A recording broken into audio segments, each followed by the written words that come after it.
Without the wet boots keeping things straight, these parts... You might even call me here.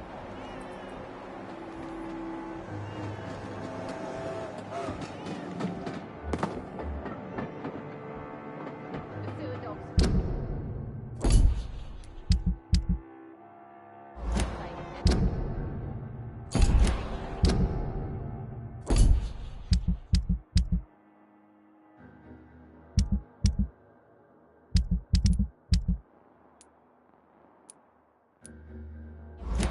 Everyone's throwing the blame.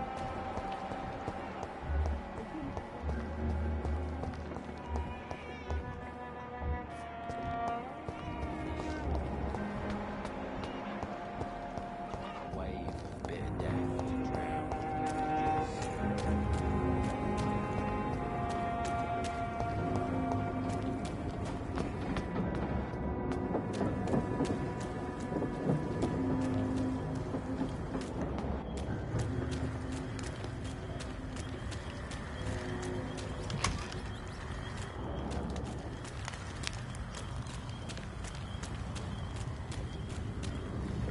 Hypocrites. Maggots and liars.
This is a slaughterhouse. It's locked, all right.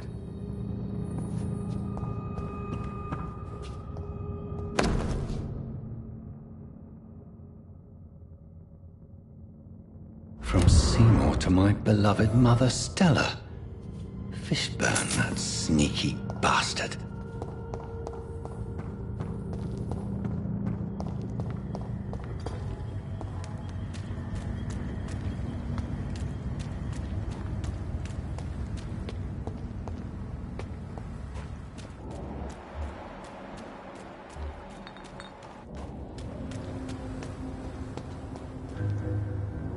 Good evening, Mr. Fishburne. Yeah.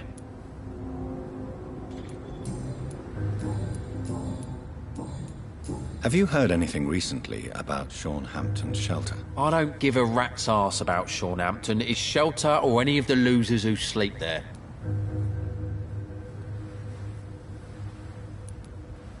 I have retrieved the gift for your mother, sir. Great. Give it here then and take this for your trouble. I also found the corpses. The ones under which you left the necklace, Mr. Fishburne. Ah, so that's where I left it.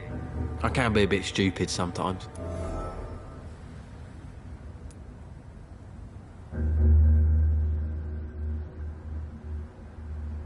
As a man of science, I'd like to try to understand why you killed those people. Why does there need to be a reason? They were just there. It happened. That's all. You're not a mindless animal, Seymour. Surely you have something to say about these murders. Speak up and I will listen without judgment. Could be right, Dr. Reed. Maybe it'll do some good to confide in a gentleman like you. You being educated and all. Aren't you worried about the conditions here in London? I've heard armed men have started patrolling the city, even killing the sick to stop the epidemic. Starting to like this city again.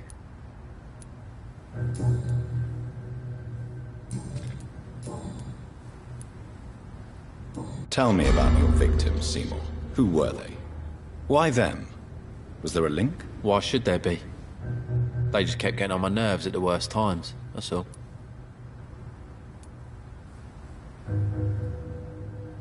How many? How many victims? It's not like I keep records. It happens when it happens. You feel nothing, do you? No empathy for your victims at all? You seem pretty calm yourself, don't you? We're not talking about me. That right? Well, our calm's the only thing we have in common then. Did you take pleasure in killing them, Seymour? All those people, all those lives extinguished. I take no pleasure from it. Just gives me peace. Stills the anger. For a time.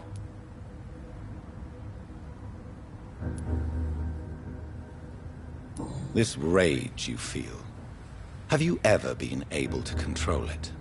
Resist it? I tried. For my mum, I tried for her. Telling the truth made me feel better. For a while. Don't you think you should seek help? Talk to someone you trust, someone who cares about you. No. And don't dare speak about me to your colleagues either. Keep your mouth shut tight. Especially about my mum. Why is your mother protecting you, Seymour? I'm her son. She's the only one who knows me. Sometimes I think she knows me better than I know myself. I understand you love her, but can't you see the awful situation you've put her in? Do you think my mum would have a better life if I were dead? She seems so sad to know me sometimes.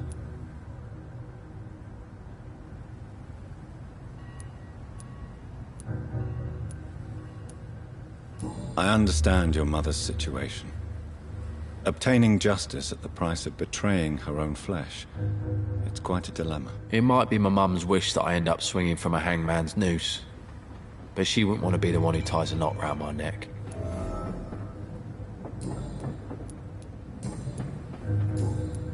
Goodbye, Mr. Fishburne.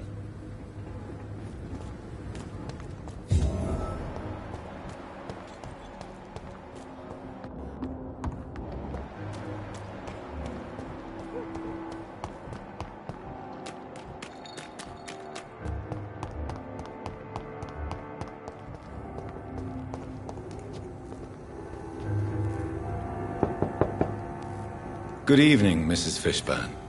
May I come in, please? Of course. Dr. Reed. I can't remember the last time I had a good sleep. I've been nothing. What can I do for you, Dr. Reed? Do you have any news about Sean Hampton's shelter? I just heard the sad saint keeps on helping the sick and poor. God bless his soul. Aren't you worried about the conditions around here? Hate everywhere. The city will not sink because of this flu. It's the violence that will finish us all.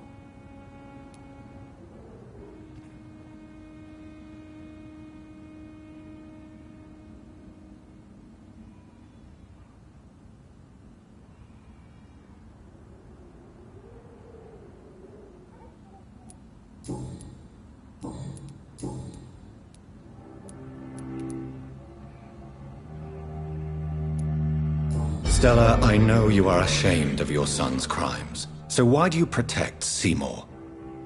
I can't report my own son, can I? Not a burden I could bear. Burden? How do you mean? They'd hang him for sure. I won't send my only son to his death.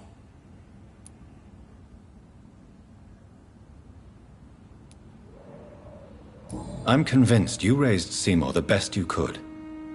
You're not responsible for what he became. If someone ever found the courage to speak to the police, I will take my share. Tell me about these demons Seymour needs your help to fight. Seymour used to be such a happy child. And he is still a helping son most of the time. But when he gets angry, he can hardly contain his rage. All men and women are born innocent, Mrs. Fishburne. But there can be a monster within any of us. Do you think he can be cured, Doctor? Do you think something can extinguish this rage inside my Seymour?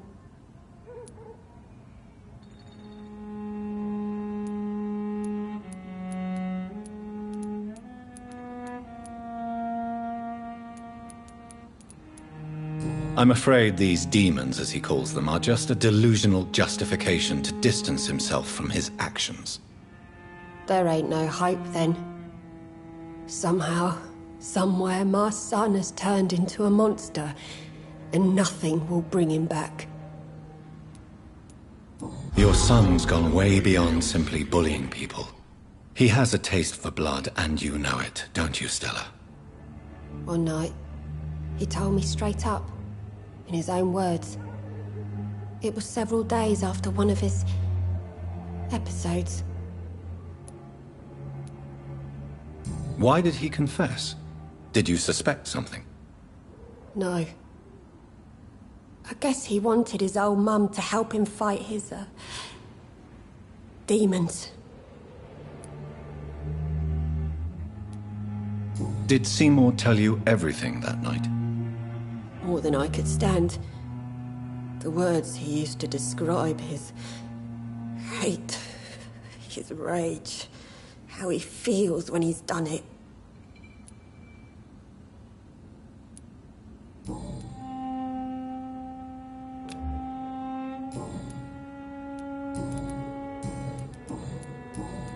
Goodbye, Miss Fishburne. Take care of yourself.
I can't believe I'm doing this.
He's mine! I'll take it! Stop! Fuck fire! We will crush this beast!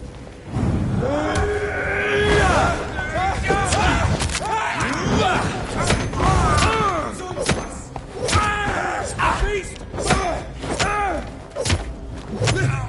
Fucking fast!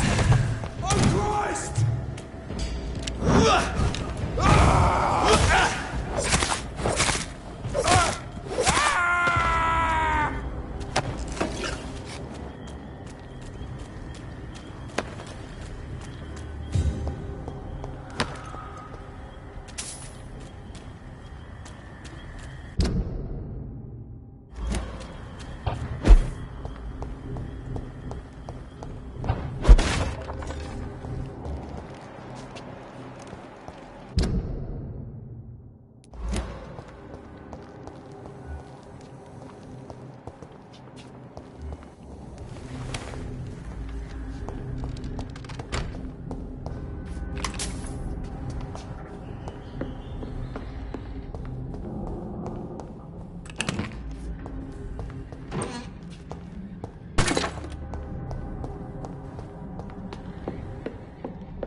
It's locked.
It's too fucking fast!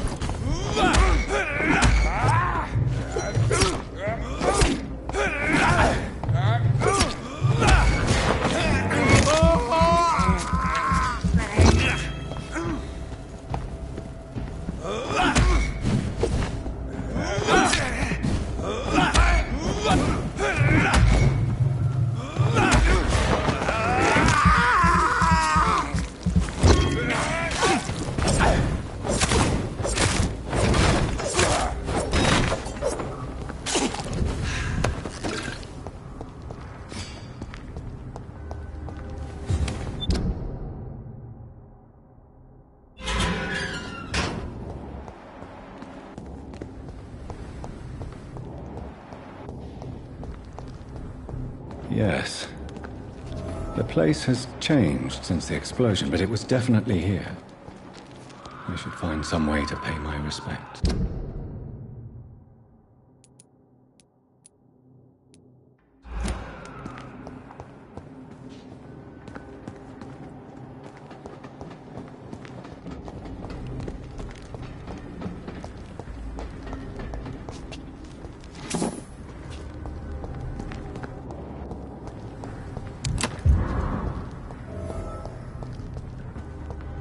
May all who suffered from this tragedy find or rest in peace.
You're feeble!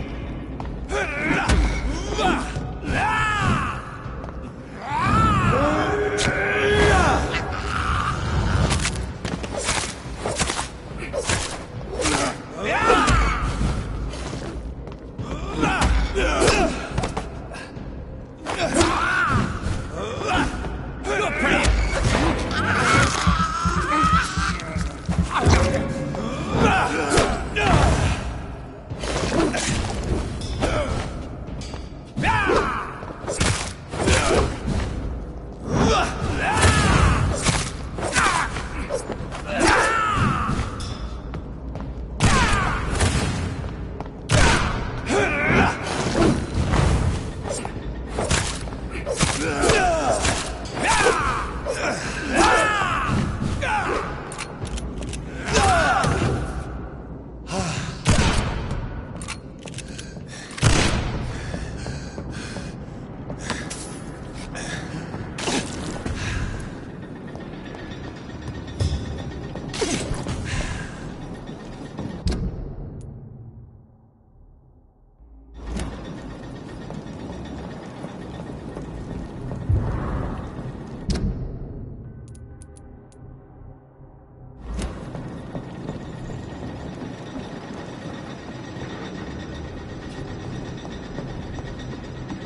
Best turn around if I were you.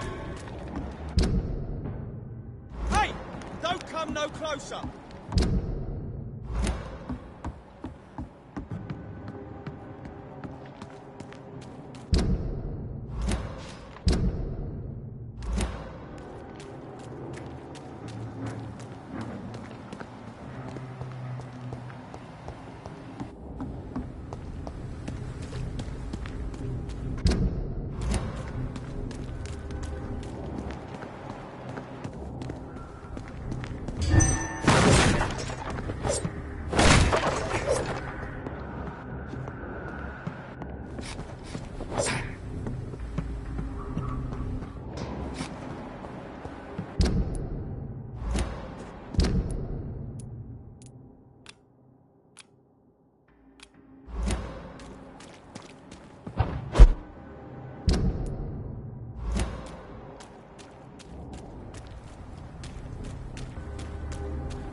See them fancy This one's a top!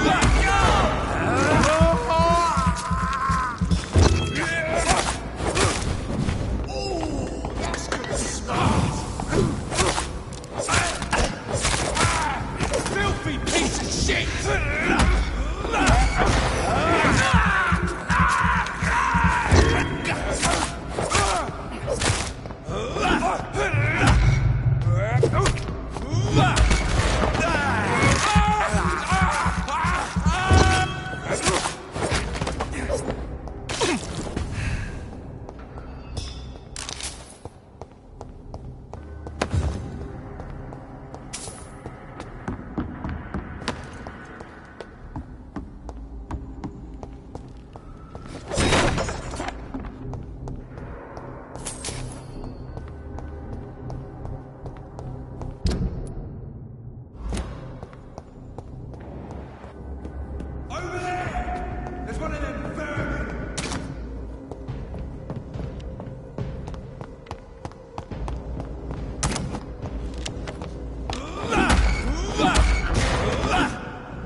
This place.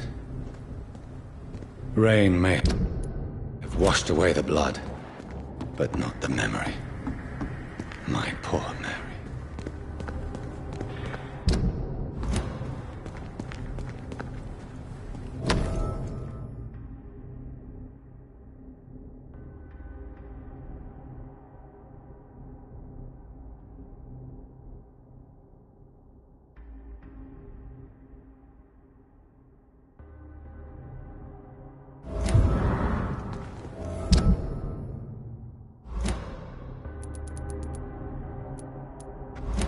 This is my watch. Damn grave robbers.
It's locked, all right.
Good evening, Mr. Delaney. What?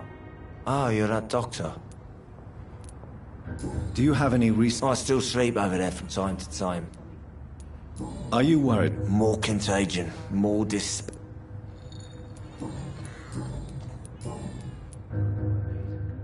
Is it true Sean Hampton saved your life? Yep. The sad saint grabbed my soggy ass and brought me back to the pier after I fell into the canal. I was a wreck back then.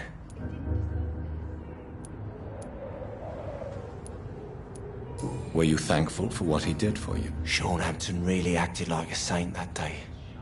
But I suppose I'm just another lost soul who doesn't deserve to be saved.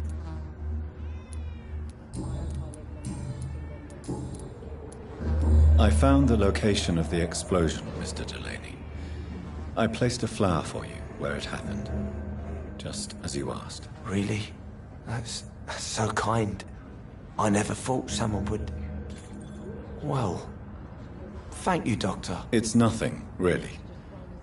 And I'm sorry for your loss. What? No, I didn't know them. No car was supposed to park there that day. Stupid bastard, why did he park there? You're the man who hid that bomb. I don't want to talk about it. Leave me alone.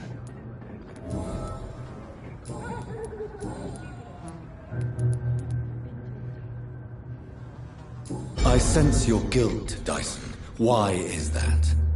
Did you not think violence was an acceptable political tool? I still believe our fight was just. We're killing an innocent couple who were just at the wrong place at the wrong time. No way.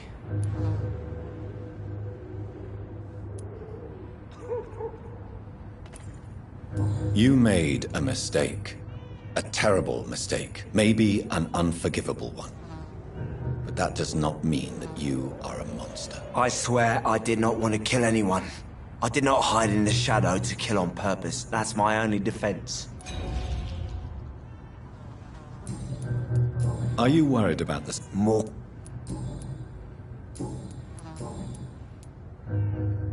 I want you to No.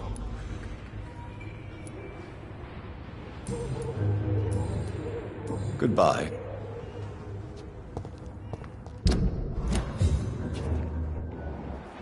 Stupid or something. I've been to India. Good evening, Mr. Delaney. What? Oh, you're... Goodbye.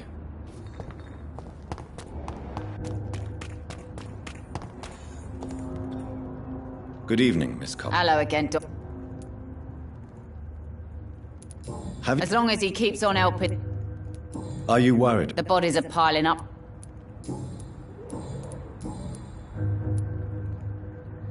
Tell me your feelings about Booth's belief in monsters, Edwina. It makes him look weak in front of the boys. That's my feeling about it. But ghosts don't scare me. You don't believe he really saw something, then? I don't care what he saw or not. All I know is that a real man keeps his fears to himself if he wants to be obeyed. I managed to reach the mass grave in Southwark. It was not pleasant. Spare me the details, Dr. Reed. All I want to know is what happened to those bastards who owed me money. I'm afraid those bastards, as you call them, are in the mass grave. Dead? Shit. That money would have been useful. Well, I'll tell my boys to avoid the place if it's that dangerous. Yes. Everybody should avoid that place until further notice. Okay then, Doctor. It looks like you deserve your reward after all. The Wet Boot Boys thank you for your help.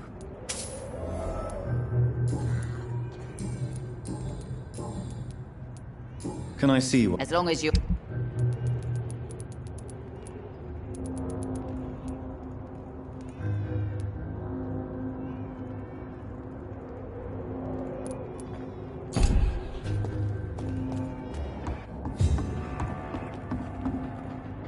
You... Have you... That bastard's become something of a holy man. Are you worried? I've heard rumours about some sort... I know you believe monsters are real, Booth. They are. I know, I saw one, but no one believes me. Tell me what you saw. It was a few years ago. Clay Cox was still the boss then. He'd sent me to the shipyard to find out who was stealing tools and ropes at night. Go on. First, I thought it was an old lady with a limp. It looked frail and crooked. Then I saw it grab a bloody beam and lift it like it was a stick. I shouted. It looked straight at me. Do you know what it was? It was all eyes and long teeth, but I couldn't see its face. I shot at it when it moved towards me and I hit it. And then it jumped and vanished in the shadows. You could have imagined all that. These docks can be so gloomy at night. With the fog and the wind and the boats creaking. No, Doctor. That night I saw the fucking sewer dog for real. It's not a beast like the stories say. It's the ghost of an old woman. Bullets can't stop it. But no one believes me.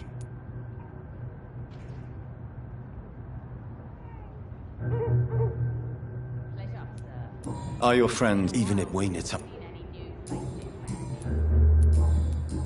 Goodbye.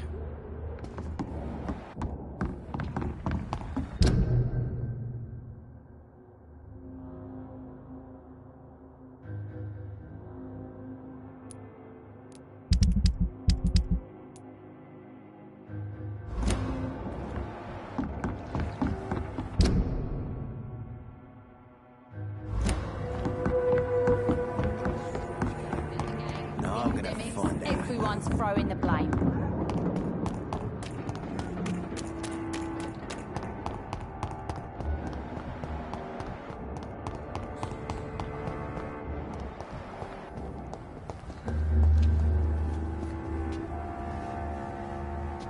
Wars.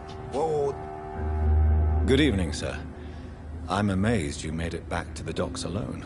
Good for you. Well, I could say the same about you, young man. More to the point, who the hell are you? I'm Dr. Jonathan Reed. And I am Archer Woodbead. Please excuse my assertiveness. I often forget I'm just an old prune. Do you have... The man is still here. Are you worried? I never thought I'd live to see the last days of London. Just another thing I was wrong about, I suppose. What can you tell me about this part of town? People used to feel safe around here. They had the gangs protecting them. Now all they do is bicker and plot against one another. Missing... Trust me, son. The longer you live, the less meaning your existence will have. You need to remember the days you still had beliefs. And what about the gangs? Back in my day, people trusted the wet boot boys. We looked out for the docks and its families. Nowadays, they're just a bunch of greedy fuckers. You were a gang member? I was their leader for a time, believe it or not. Now these bastards act like I'm nothing. Not one of them. They owe me some damn respect. If you were such a respected figure, surely you have many interesting stories about this part of town. You bet I do, but make no mistake. I'm no rat, sir. Some secrets are best left buried. Who would you trust? The owner of the Turquoise Turtle's a decent fella. Tom's his name. Sean Hampton's all right too. Don't particularly share his religious views. He's quite devout, if you catch my meaning. Do you still know anyone? From the old days, I mean. Most of them are dead.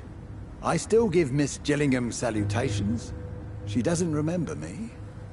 She did once like me. Boy, she was a beauty back then. Any remarkable new faces around here? Nobody. Well, there's that boy Rufus the Curse. I like him, despite the reputation he's made since his parents died. Poor little bastard. I'm sure a district as colourful as the docks must have plenty of stories about strange visitors and creepy characters. So, you want me to talk about the sewer dog, don't you? If you don't mind. The sewer dog is a bitch. Appropriately named. An old woman dressed in rags. She has an elegance, though. Despite her ugliness. I saw her once. Scared the life out of me.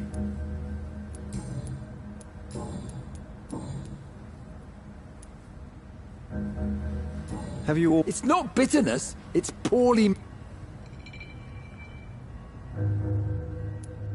With everything that's happened recently, The war, Spanish flu.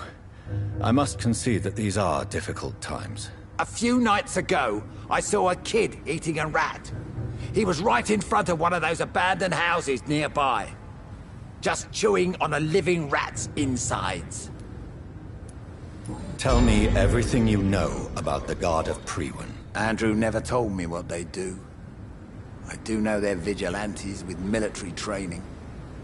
Access to some impressive firepower. And what is your personal opinion about the Guard, then? This Guard of Priwen is just another gang preying on the young and naive. Preying on people like my boy. I know how it works. I invented it. Tell me about the Wet Boot Boys, Archer. I want to know more. We were there for the families and each other. It was us against the world. We were vicious, tough, even cruel. But we were united. You sound like you were some kind of radical union member. Yes, nowadays the communists and gangs squabble over pointless territory. Sounds stupid when you say it out loud. Why did your son really join the Guard of Priwen? If I believed in a higher power, I'd see this as punishment for my own sins. I deserve it for all the young men I enlisted back in the day. You don't believe in God, though, do you, Mr. Woodbead? So why did he join? Now I think about it, Andrew joined the Guard, not to defy me, but to follow in my footsteps, to make me proud.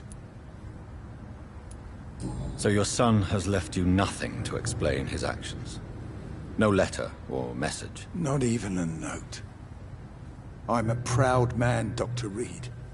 But I would kneel and pray if I thought it would give me my Andrew back.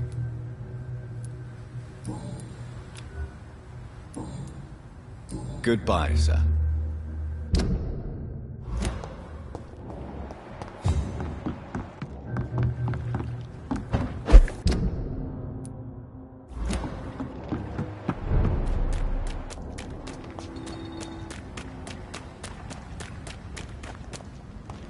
No one can hide from Ascalon.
It's locked.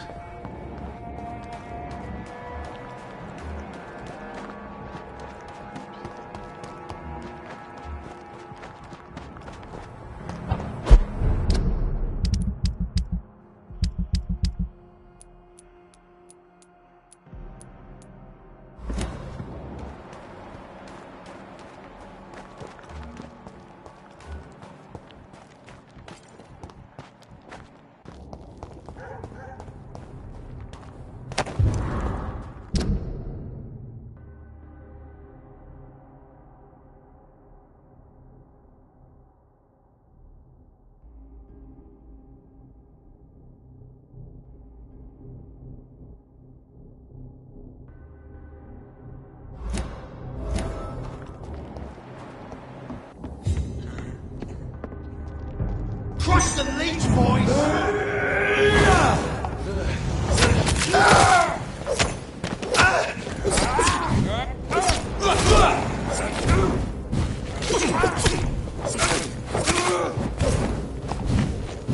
I'll send you to hell.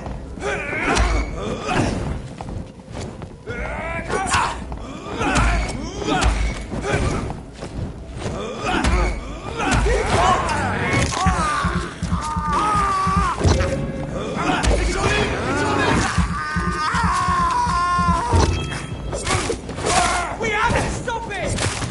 Summon it!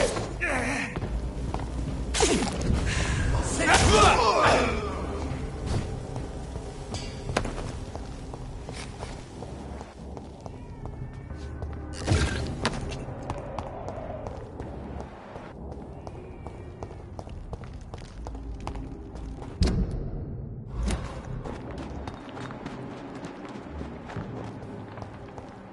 Sorry, sir. No admittance.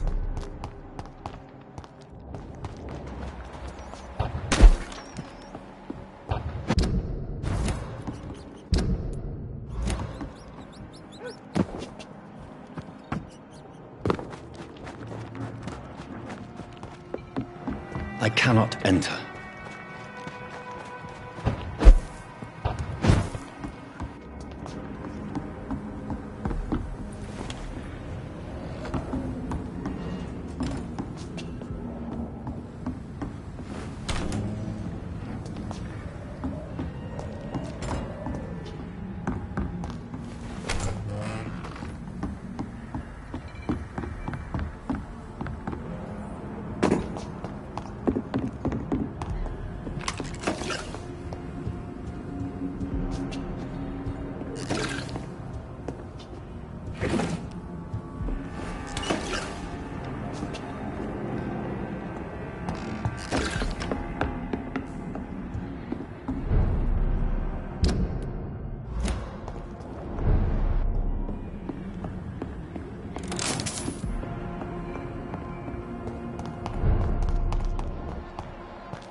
Good evening, young man. There's no need to come. Have you heard He it? keeps investing time helping the poor. Are you... This city is falling. Show me what you have.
Good evening, Miss Gillingham. May I come in? Of course,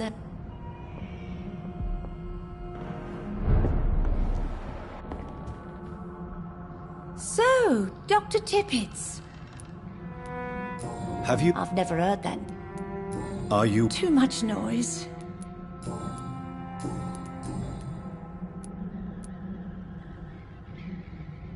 Miss Gillingham? I'm not sure. I don't...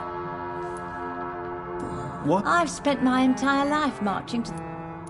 But it was your son... It was, wasn't it? I'm relieved you found...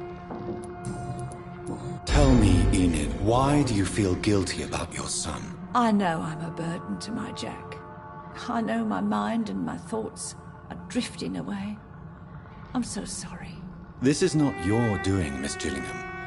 You do not have to apologize for your condition. Of course I don't, Doctor. I've done nothing wrong, I swear it.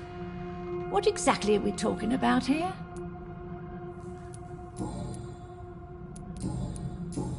Goodbye, Miss...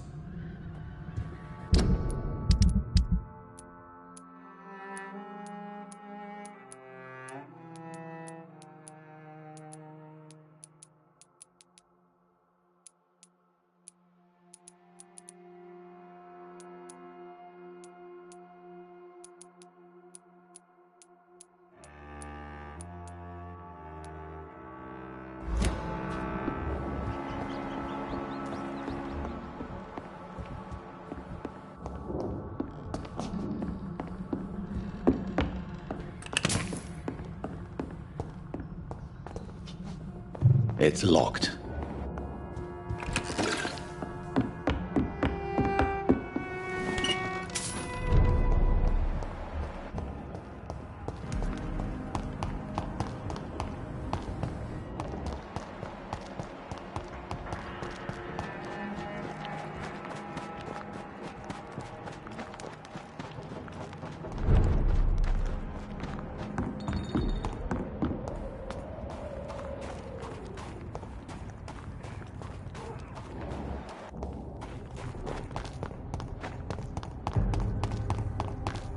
Ain't safe here for a gentleman. This could be the public house Giselle Paxton mentioned. I should investigate further. Filthy fucking bird!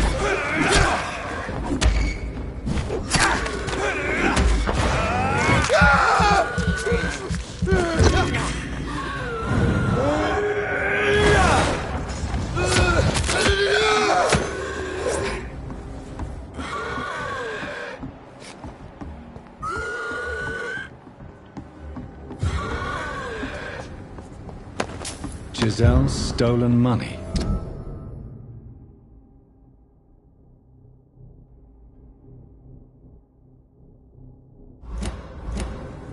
Priwen has some unethical ways of financing their war. Best stay back, sir. Over there! There's one of them!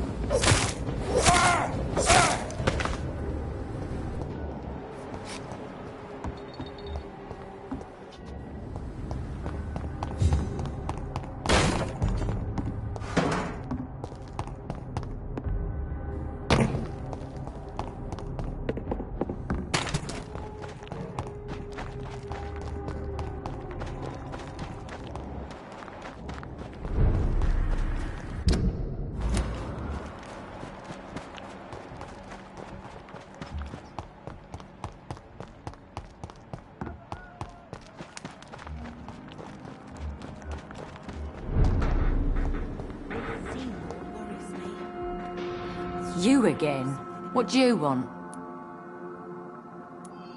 Do you have The place is all right. Are you... Chaos is rising. You almost... This world needs to die, Doc. I've identified the men who stole from... I knew it! Did you find the money, too? Yes, here it is. They thought they could finance their activities with it. I never thought a man like you would be kind enough to... I misjudged you. Badly. Well... Thank you. sir. Will you give the money back to your comrades, then? Fuck those bastards who fired me. I'll give the money to Miss Gillingham. Her son Jack was a friend of mine. He was killed recently. I know you were friends with Miss Gillingham's son, Jack. Tell me about his death. Jack's murder has been a shock to the neighborhood. A sign that the situation is now out of control. Why is that? There has always been tension between the Wet Boot Boys and members of the trade union. But a murder? That's a first. Who killed him? No one will ever know. One thing is certain. While Jack was alive, I had one less reason to drink. Why does that upset you so much? I wish I had found the time and words to tell him how important he was to me before it was too late. Another failure for Giselle Paxton.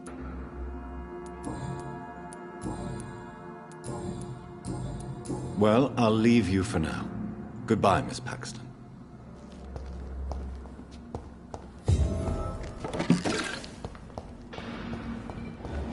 Come now, Lottie. There's so much work to do.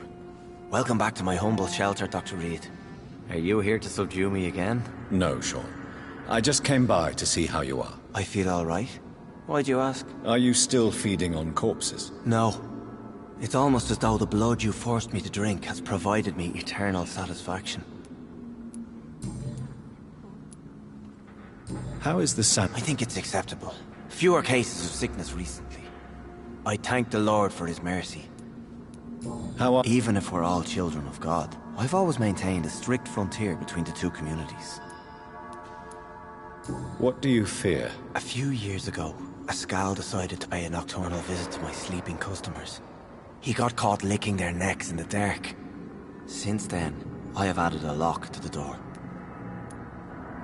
What if food became scarce? Wouldn't the immortals in your flock be tempted to feed on the living? Wouldn't you? The Skals can feed on the dead, Doctor. And until Judgment Day, mortals will continue dying.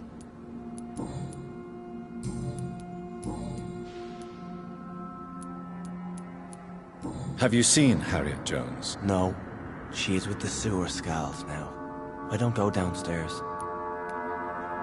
What happened at the Pembroke? I guess we recognized each other. As Skals, I mean.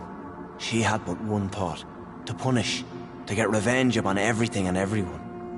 I realized I had to bring her here quickly. But why did she fake her own... I just lost her for a minute that night. When I found her, she had caused mayhem across the hospital. I slapped some sense into her, and we fled before getting caught. What happened then? We ran here through narrow streets and backyards. She kept saying that someone was talking to her in the dark, offering to avenge her. But I saw nobody. How did you... When younger, I used to patrol the streets at night, searching for lost souls. This is how I met her.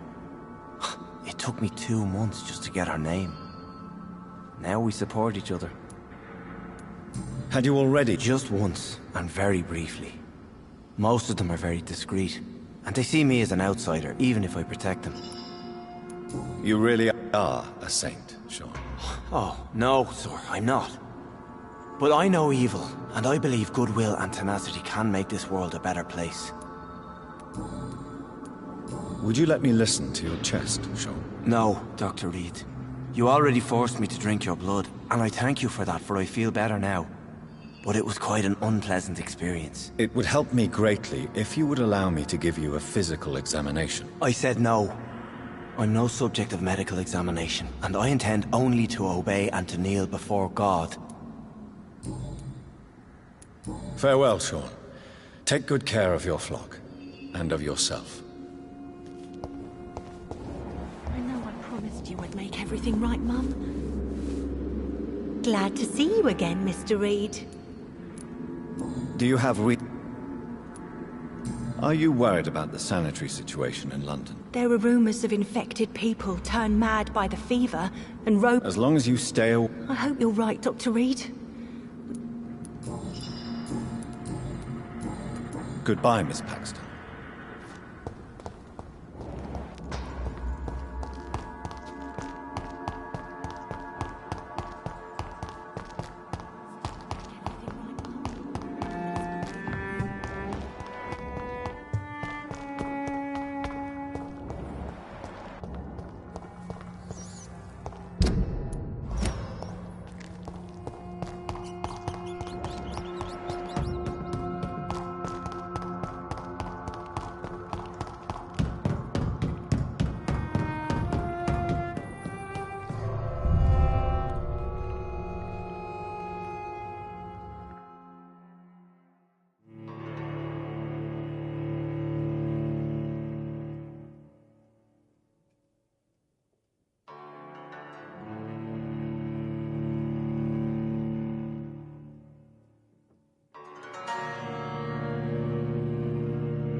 Old Bridget says you are one to trust.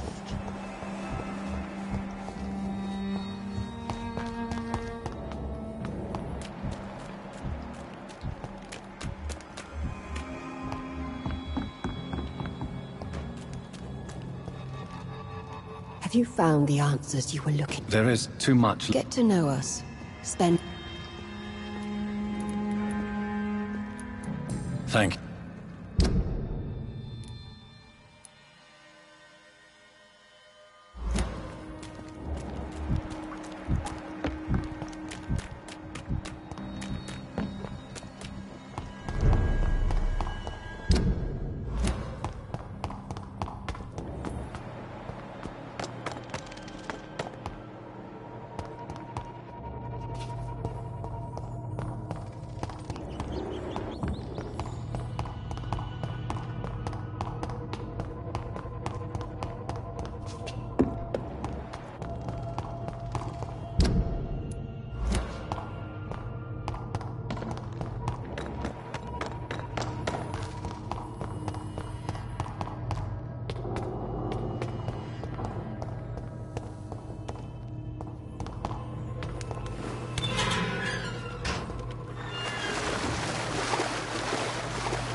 It's locked, all right.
Are you all right, sir?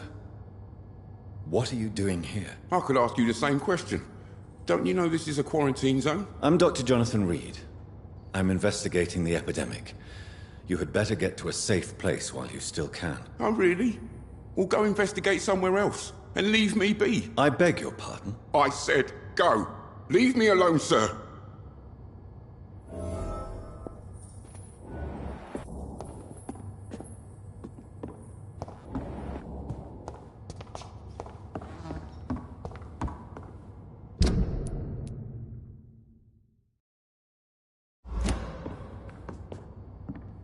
Sir, you have no idea what could happen to you if you stay here.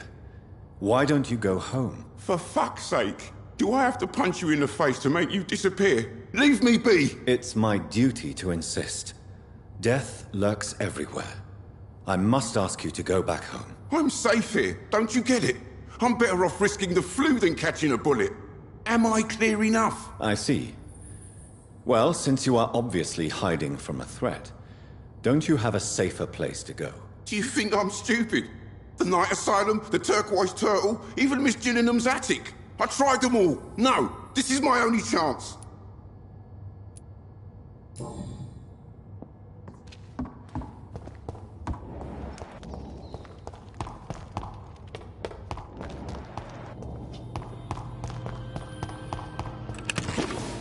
I cannot enter.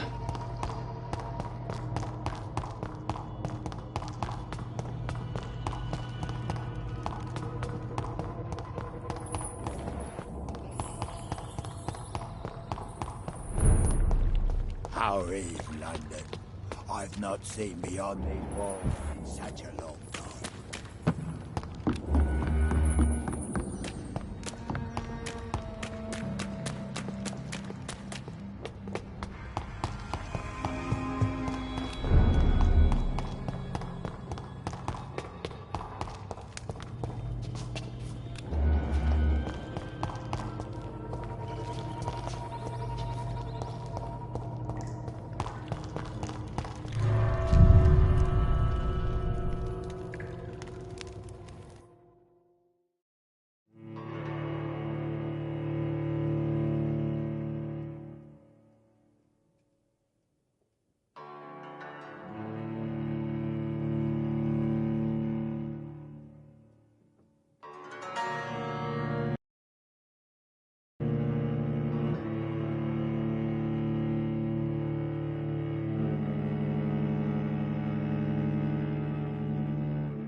It's locked, all right.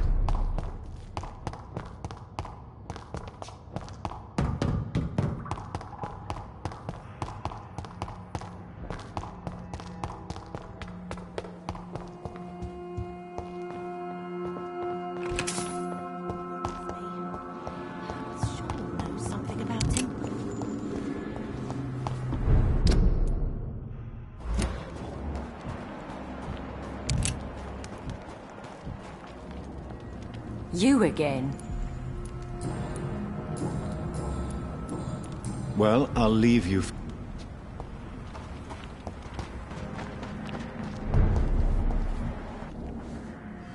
Yes, Doctor? Farewell. Glad to... Goodbye.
Good evening, Miss Gillingham. Of course.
Rodney, you're the man who killed that gang member, are you not?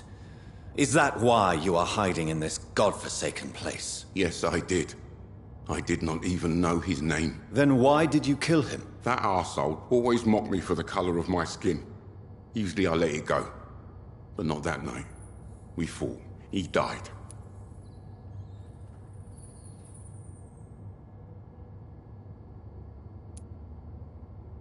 Whatever you've done, you can't spend the rest of your life hiding here. I just wanted to teach him a lesson. Not kill him. I'm not responsible for a murder if I didn't want to commit it. It was an accident. Believe me, Rodney, you won't survive here long. No matter what you did, you must go back to where you used to live. I'll go back to the docks then. But if I die, remember that the blood of Rodney Grader will be on your hands.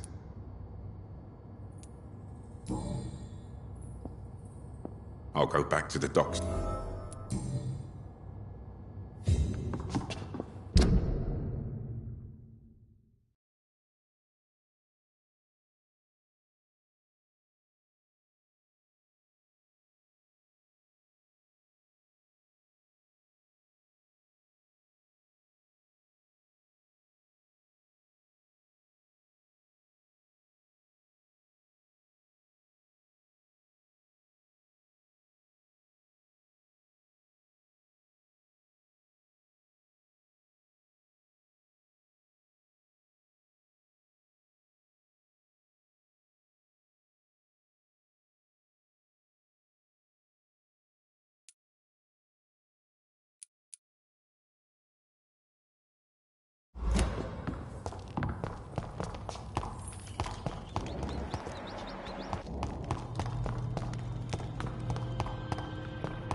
It's locked, all right.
Weapons ready! Bad one!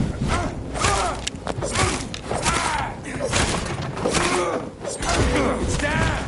Finish it.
Pleasure, sir. Been a while since we've seen any new places around here. No, I'm gonna...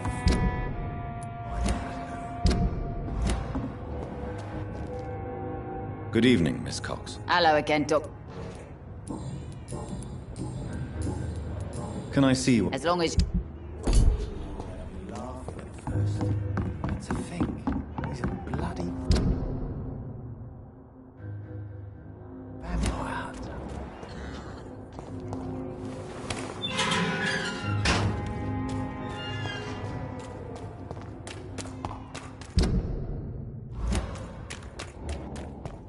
Watch yourselves! There's one of them!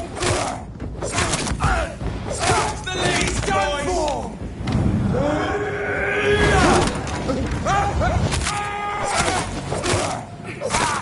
No! Over there! There's one of them!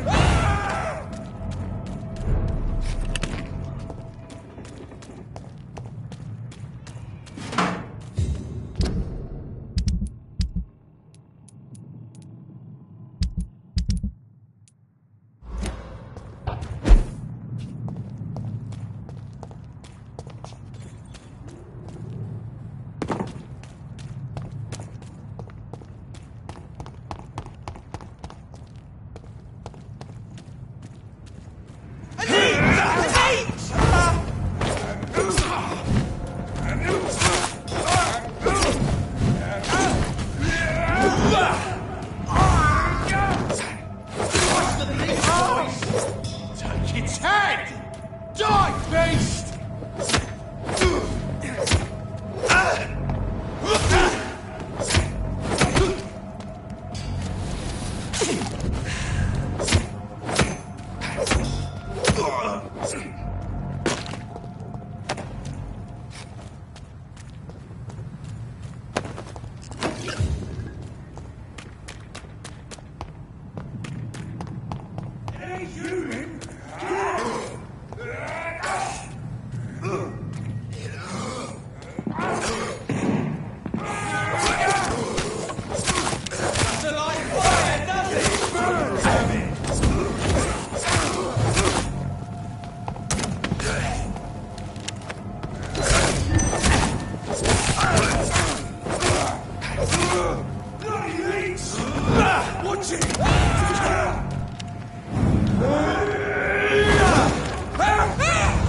Good evening, Milton. Good evening, Doctor. I'd like to see... Wise choice, Doctor.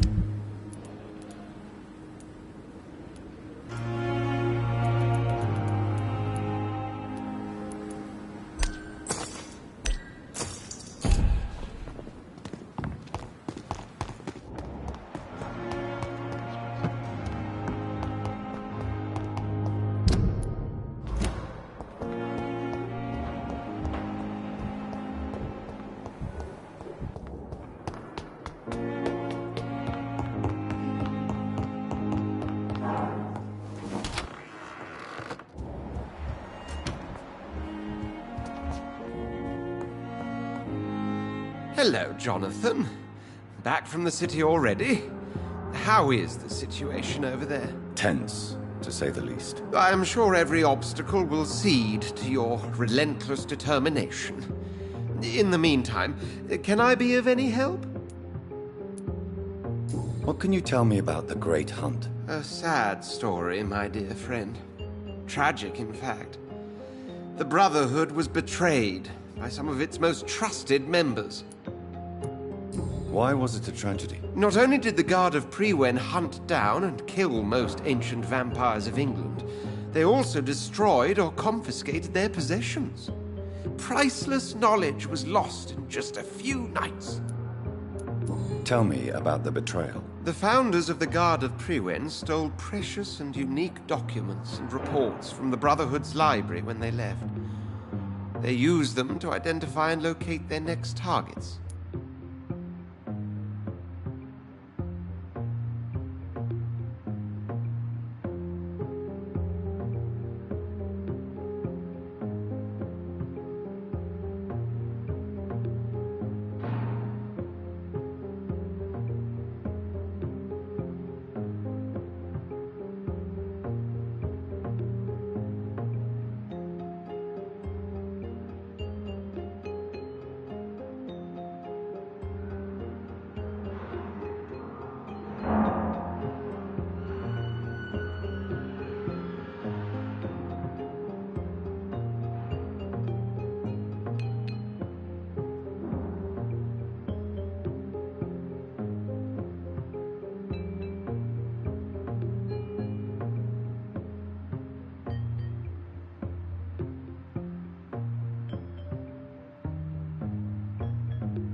What can you tell me about Lord Redgrave? Oh, the legendary founder of the Ascalon Club. I'm afraid I cannot help you with that, Jonathan. So you do know him? All the Brotherhood knows about him is highly confidential. He is dangerously intimate with the royal family and Britain's inner circles.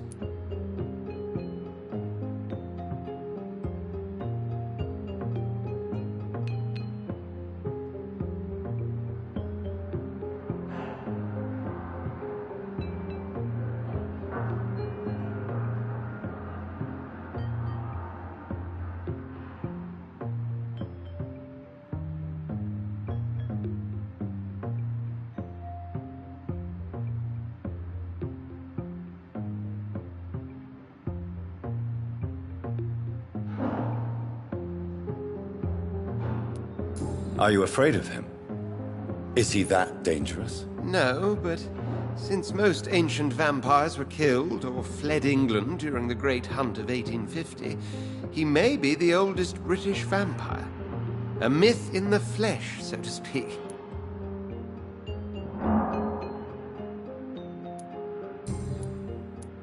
Did you know that Lady Ashbury is an artist? And rather a good one? Well, actually, yes. I attended an exhibition of her paintings before the war.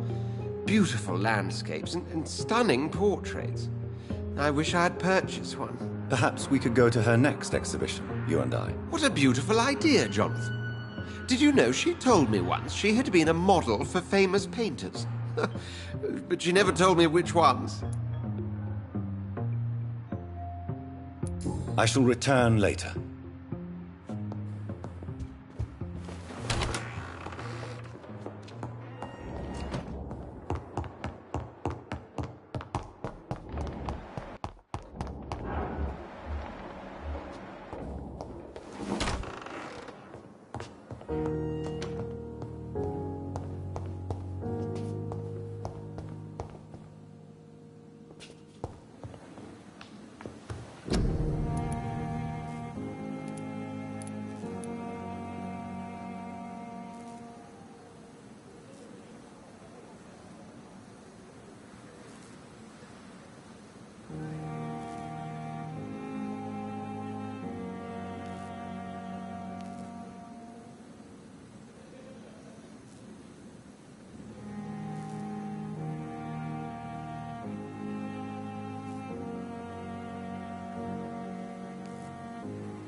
Good evening, Dr. Tibbets. Dr. Reed, any good news to share?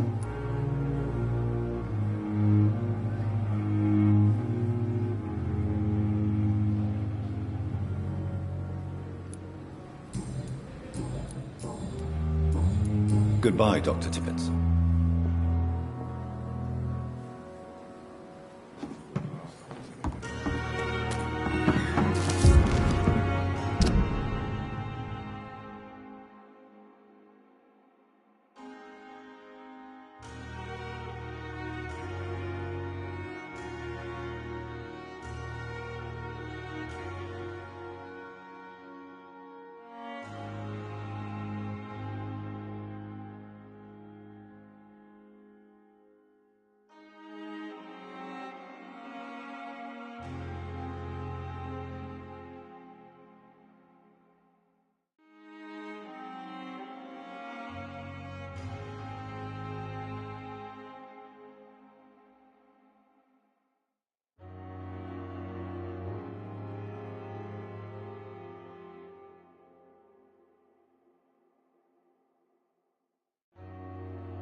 Hey, Doc.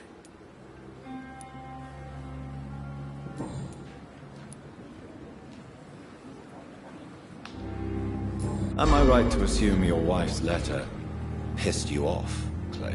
I was so mad, I threw away the knife she got me when we got married. Your wife gave you a knife as a wedding present. That knife has always been my lucky charm. If I'd had it in my hand when I got stabbed on that pier, I'd not have been wounded.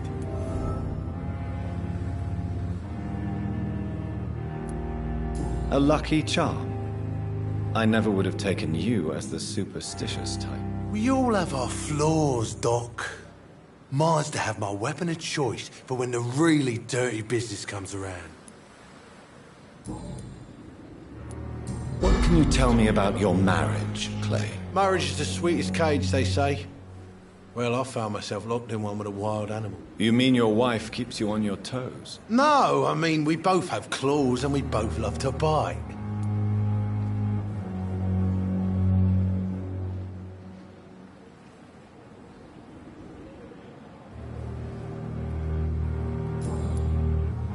I'll leave you for now, Mr. Cox.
I have this thirst for blood.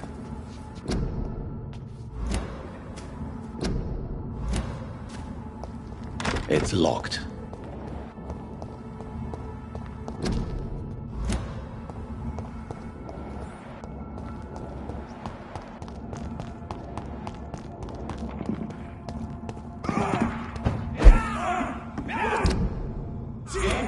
He's a killer!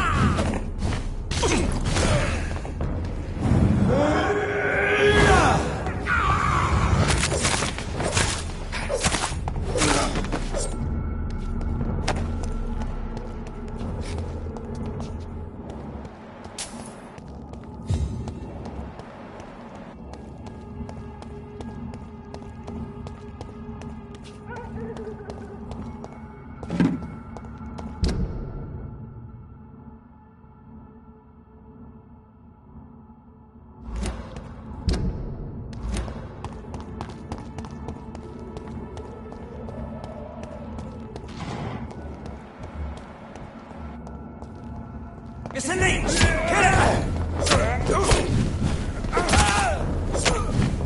Get your weapons ready! We found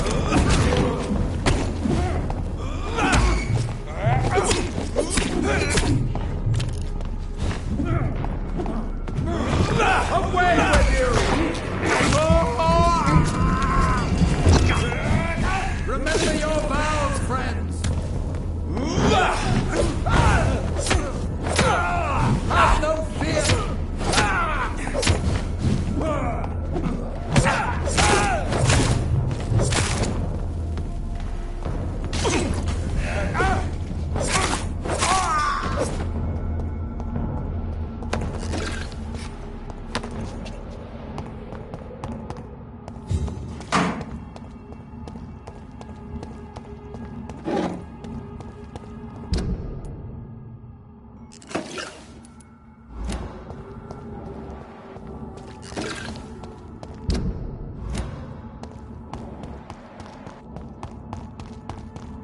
Leech fight!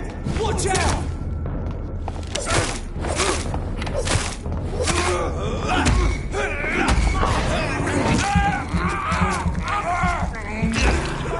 He's dead!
Recognize him? No. This one ain't on our list. Well, that's one less anyway. You'll make a couple happy. That was the vampire I saw earlier. This war takes no prisoners.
Better go home. Steady, boys! We've got...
The West End.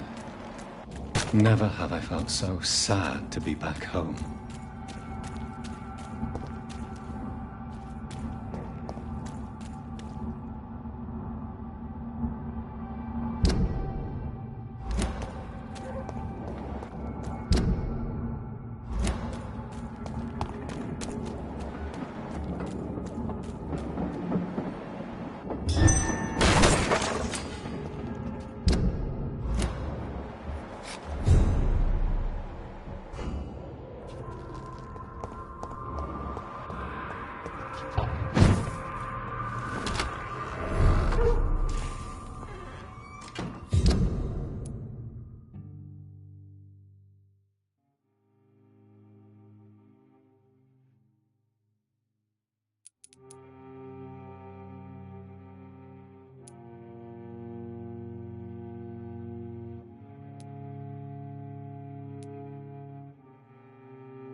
dare you interfere with my...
Are you from Ascalon?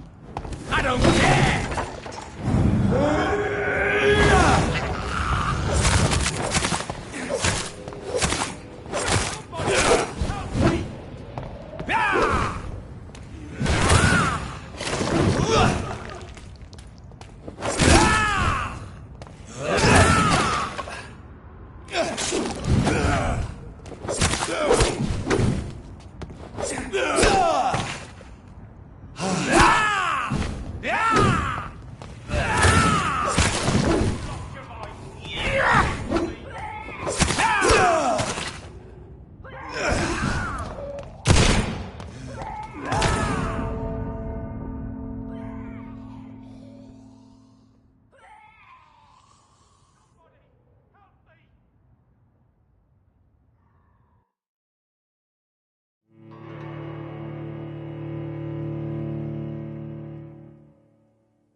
Londoners are no match for me! What do you want from me?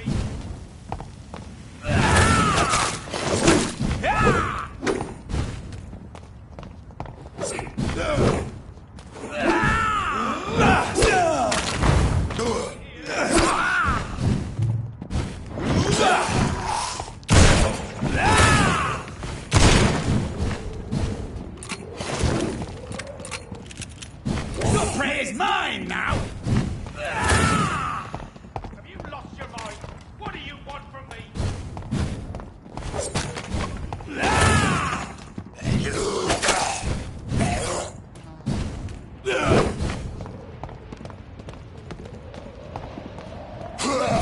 You're feeble! Help me!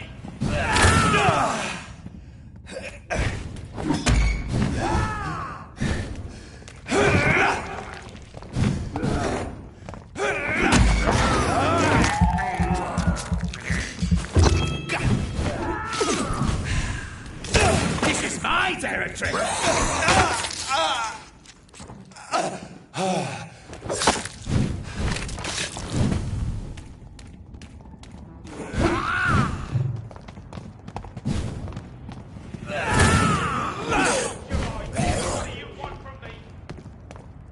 Stupid newborn!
You're feeble!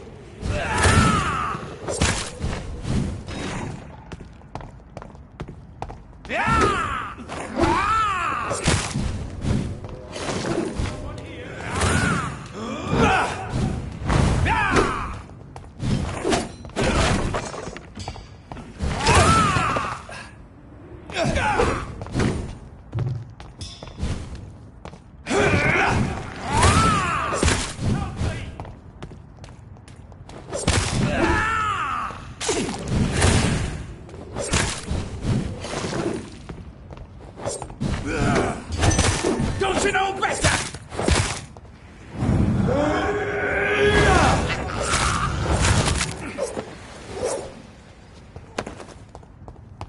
Have you lost your mind? What do you want from me?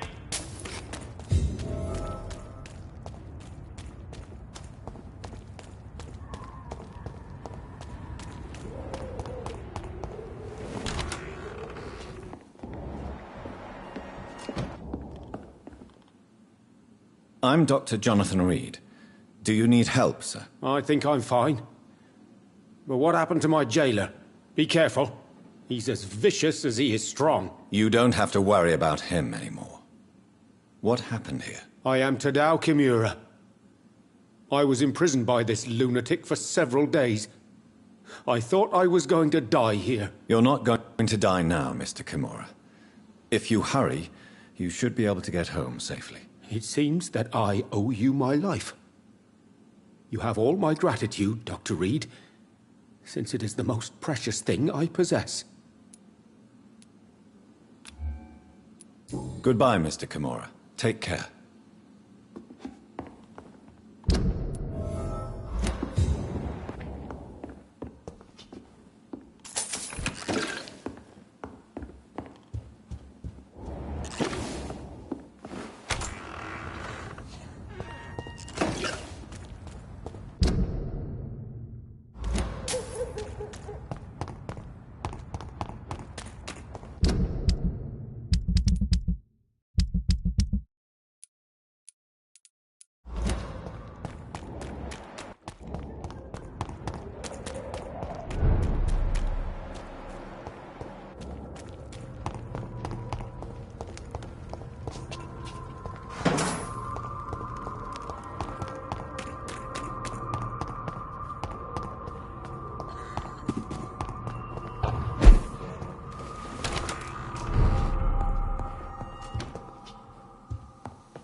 not. Mother, good evening. Jonathan! Is it you? Where have you been, my prodigal son? I'm right here, Mother. I'm finally home. Yes, for this son of mine was dead and is alive again. He was lost and now found. But where is your sister? Where is Mary? Mary? She is gone, Mother. I know she's gone. The question is, when will she return as you have? I miss my grandson so much. It's been days since their last visit. Have you returned to Whitechapel Cemetery since Mary's funeral? I never want to go back to that awful place. Wait. I think I went back once. And you were there too. And Mary? No, that can't be true. It was just a bad dream, Mother. A nightmare, yes. Mary was so angry. I walked back home alone. If that kind policeman had not called Avery from the station, I don't know what would have happened. Mother, do you know what's been going on in this area? Not really. I don't go out much due to the epidemic, and when I do, I tend to get lost. What do you mean you get lost? I hope you don't go outside alone. Of course not. When I go out, your father always comes with me, but he leaves me there sometimes, and I have trouble finding the way back.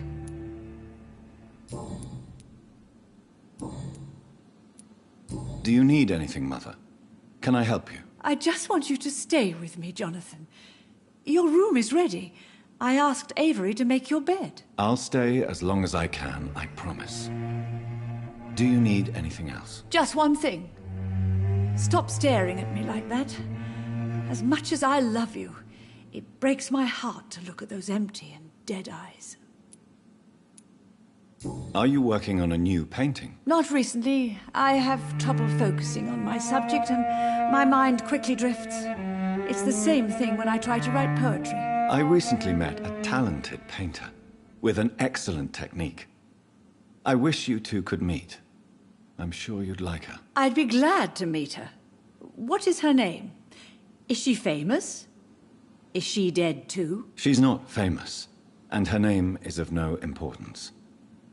And yes, she is also dead. The important thing is, I hope you two get along. If she ever fancies meeting your mother, I'd be glad to welcome her into my home. Do you need my medical attention, Mother? I'm all right, son. Don't worry about me.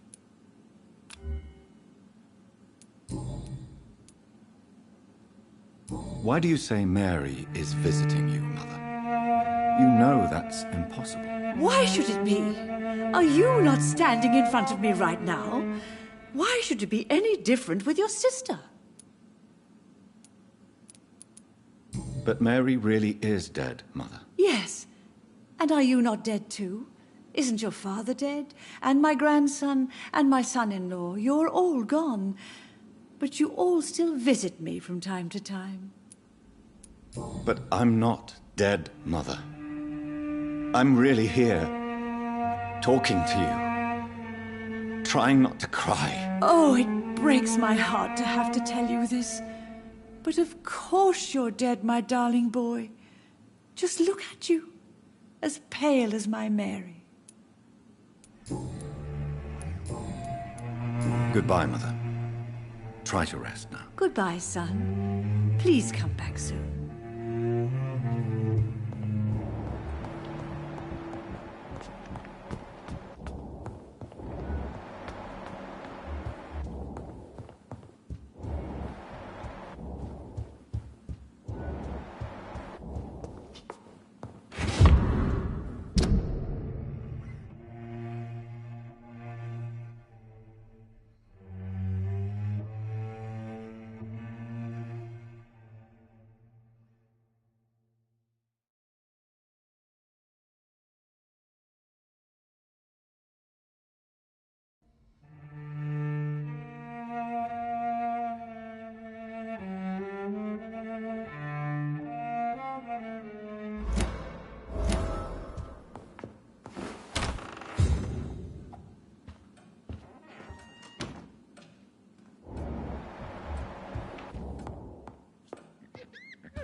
Good evening, Avery. Mr. Jonathan?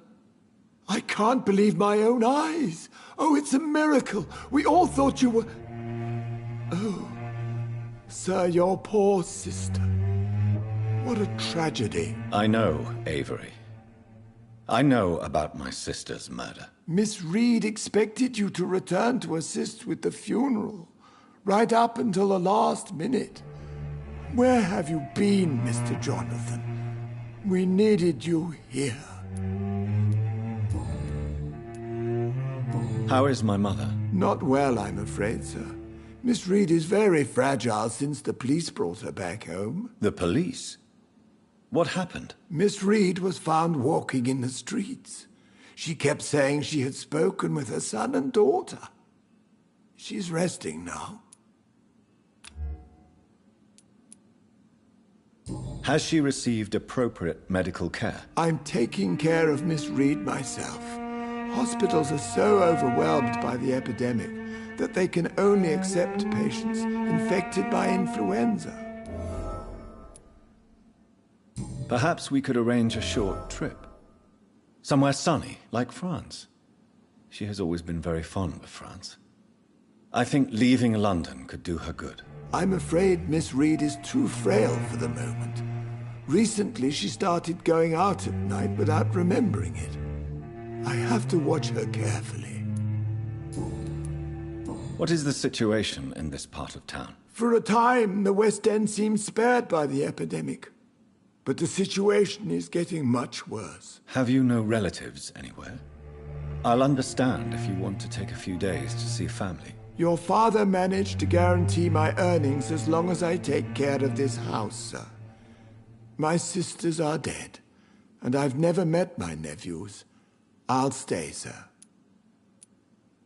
I'm sorry I could not be here for Mary's funeral. Your mother was strong, sir, but your support would have been appreciated. Apart from the priest and I, no one else attended your sister's funeral. To be present at the funeral with you both was my dearest wish, Avery. But I am sorry, I simply could not attend. I would not dare to question your absence, Mr. Jonathan. All I can say is that we missed you a great deal during these difficult days.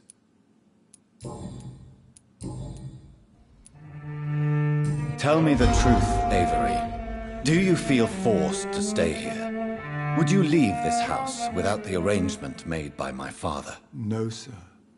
I have nowhere else to go. And I promised your father I'd take care of his family as long as I live. This house is dead, Avery. There is a curse on this family. You really should consider leaving. If only you could have been here sooner or more often. Maybe this house would not be that empty. But you're here now, sir, so my task is not over.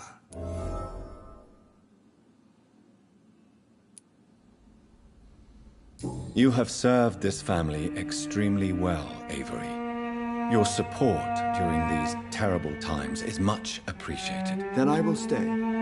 All I ask is that you take care of my own funeral if I die before the end of the epidemic. No mass grave, please, sir. Do you really think I don't take enough care of my mother, Avery? Yes, I do, Mr. Jonathan. You clearly have something more to say. Speak your mind, Avery. I know you work hard to help the sick, but what will you do once the epidemic is over?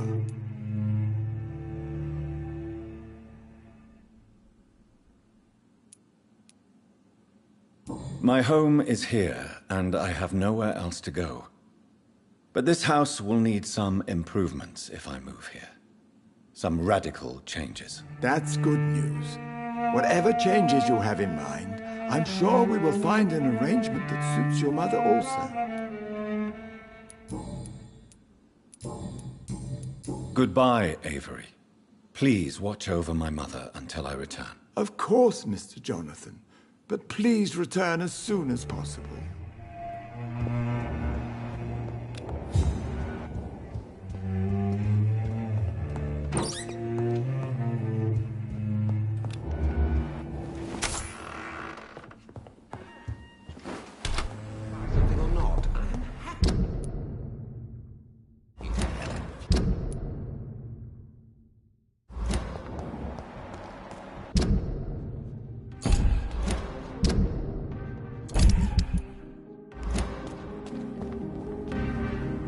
Good evening, sir.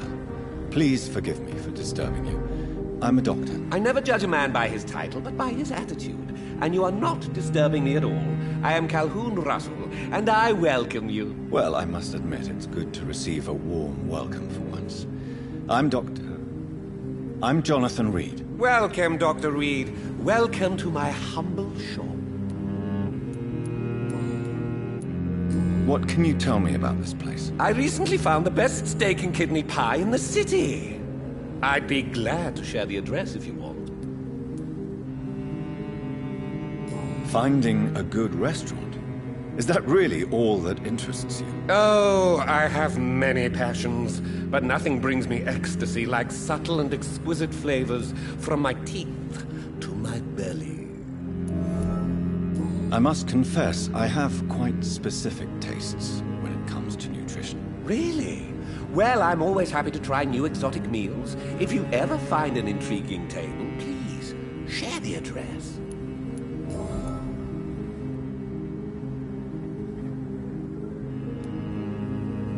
How is the situation in this part of town? Life is good and peaceful. We're lucky to live in such an era of progress and wonders. Are you not concerned about the epidemic? Oh, I'm sure the authorities would take the appropriate measure if the danger were that high.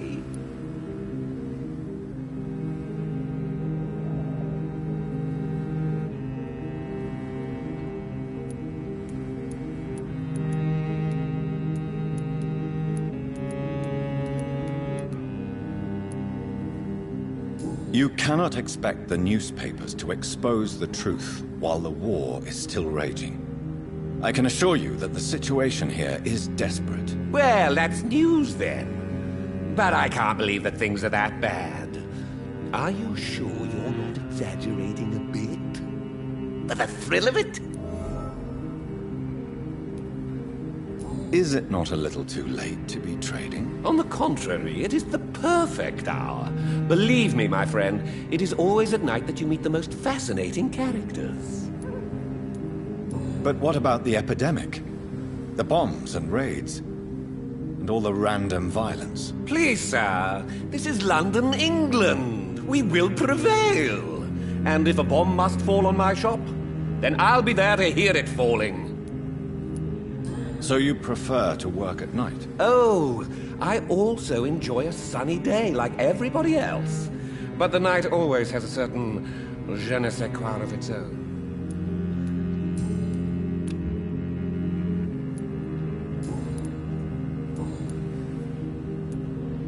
Do you have any family nearby? Not since my parents died.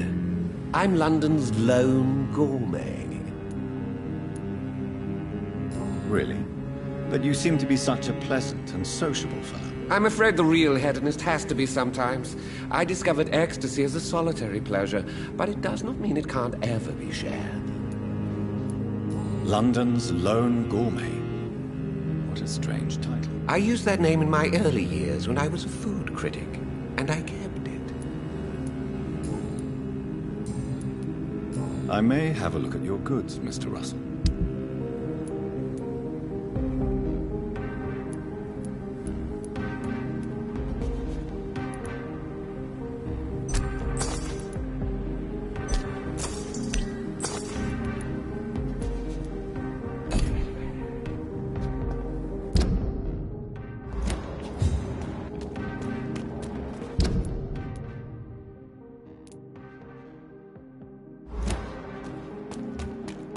The Ascalon Club.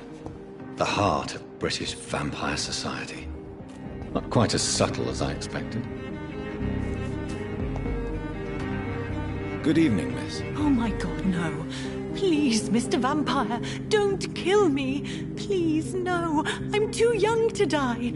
I still have so much to offer this world. Wait, no. Why do you think I would... What? Don't worry, Dr. Reed. I know you wouldn't harm me. Mother told me you were in this part of town and might drop by. Your mother? My name is Charlotte, sir. Charlotte Ashbury. My mother taught me long ago how to recognize the signs that betray a vampire. I understand she also taught you how to tease and gently mock innocent young Ekons. It's a pleasure to meet you, Miss Charlotte.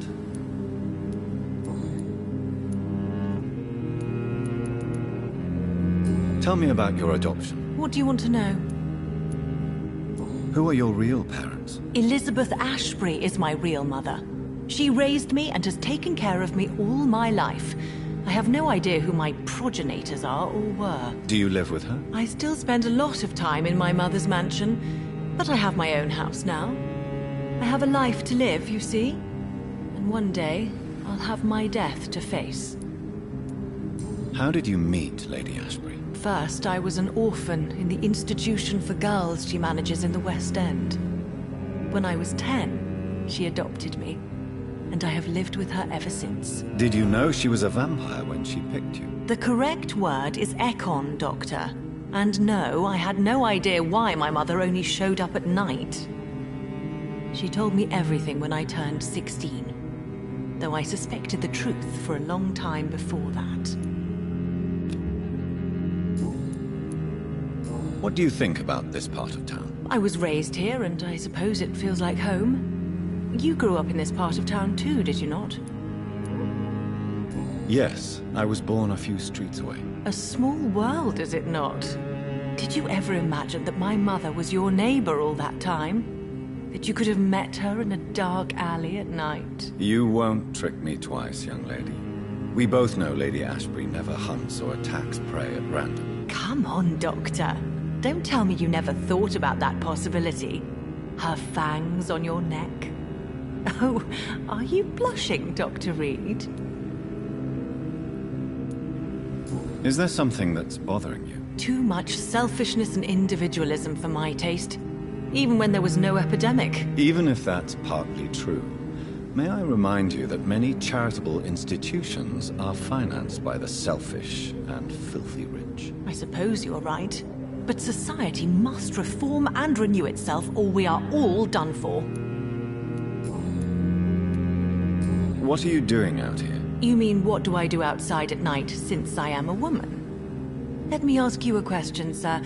Would you ask the same question of a man? Actually, yes. I ask the same question to everyone who dares to go outside at night, considering the risks. Well, if you must know, I campaign for the right to vote for all women. Why should I wait to the age of 30 years when men can vote at 21? Are you a suffragette, then? Oh, you really are Elizabeth's girl. Without a doubt. All adult women have the right to vote in the US, in New Zealand, and in Australia. But women here can't vote unless they are property owners. No need to convince me, Miss Charlotte. I have shared your opinion for a long time. Even before I met Emmeline Pankhurst. Really? Oh. Now I see why my mother appreciates you so much. Too bad there aren't more men like you in the vicinity. How are the locals reacting to your claims? People here can't wait for a wall to be built to isolate the West End from the rest of town. That's how progressive they are. If this happens, Emily and I will blow it up. Explosives are very dangerous, young lady. And who is this Emily? She is my best friend, and a suffragette too. She was supposed to campaign with me tonight, but hasn't turned up. Have you any reason to be worried about her? Recently, Emily started to believe in... well, she got interested in vampires. I'm afraid she might be in trouble. Let me guess. You spoke to her about us, didn't you? Despite your mother's warning. I think I should try to find your friend. Oh, that would be top-notch. I can tell you where she might have gone. You have my thanks, Dr. Reed. And please, don't tell my mother.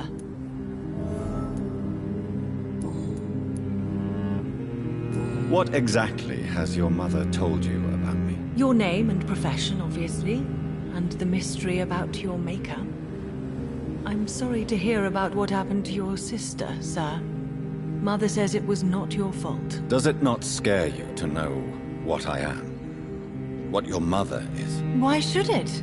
My mother is the most compassionate woman. Must I be wary of her, Dr. Reed? Or you?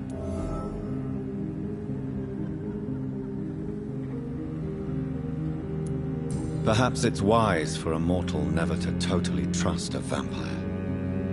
Your mother herself told me that we Ekon are creatures of deception. Maybe it's because we seem so alive. That may be true for a naive girl, but I have the best teacher when it comes to getting rid of an insistent immortal. Your mother is not like any other vampire I've met. I believe she thinks the same about you, Dr. Reed.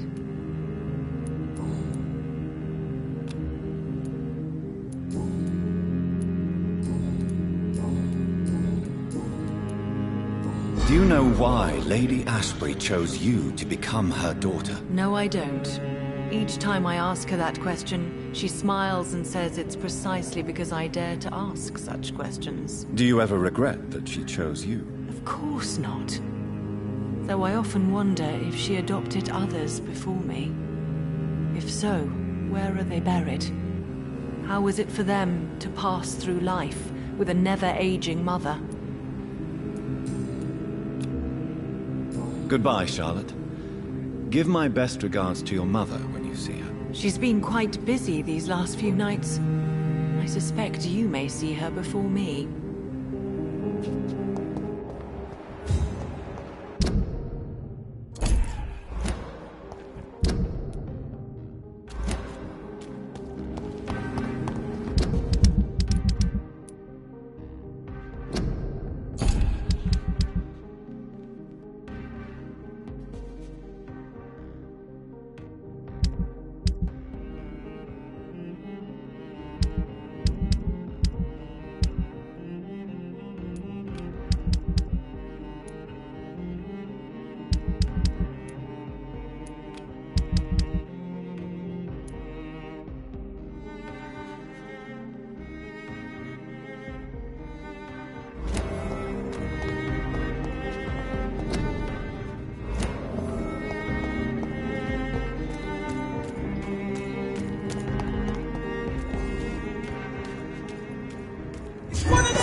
Best be moving on. Look like...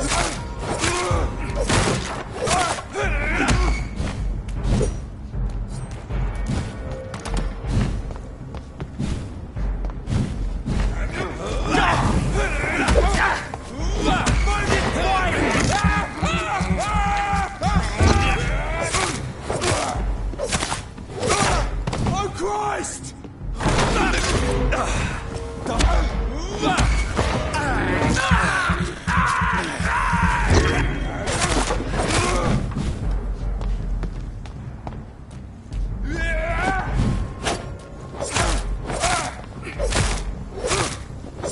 Over there! There's one of them vermin!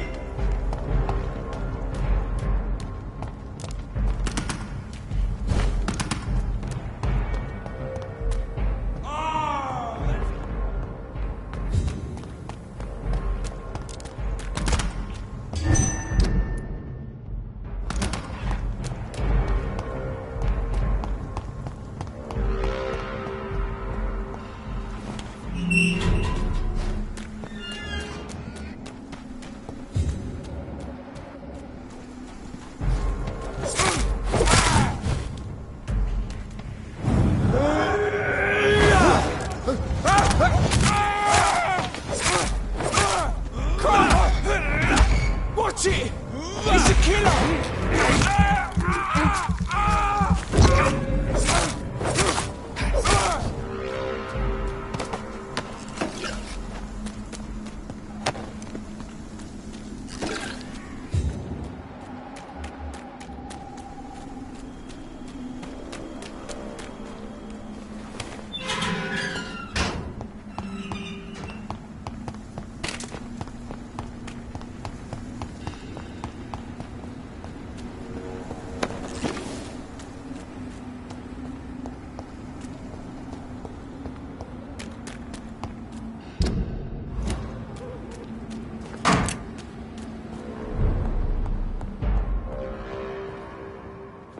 Step away, sir.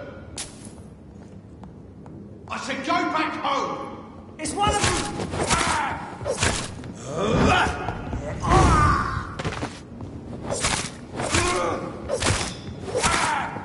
It's too fucking fast!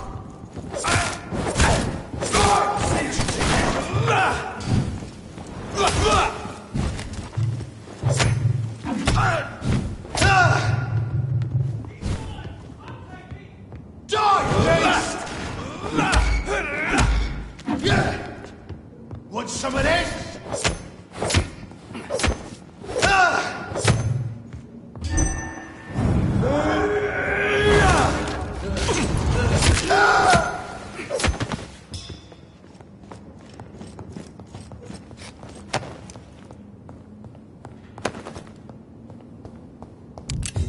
It's locked, all right.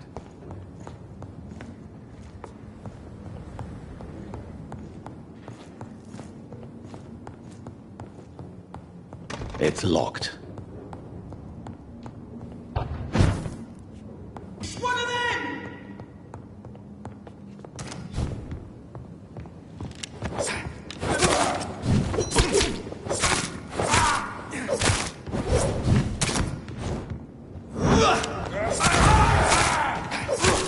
Shit!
This is Braille.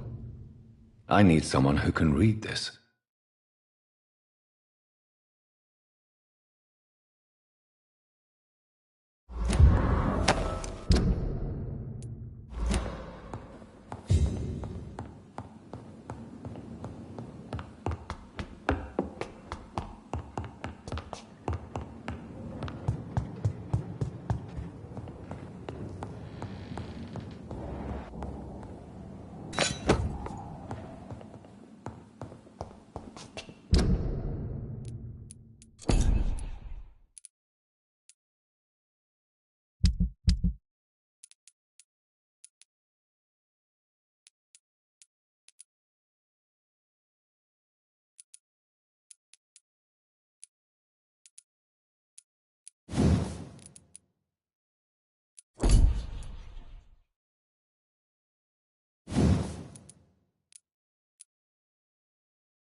Turn around, sir.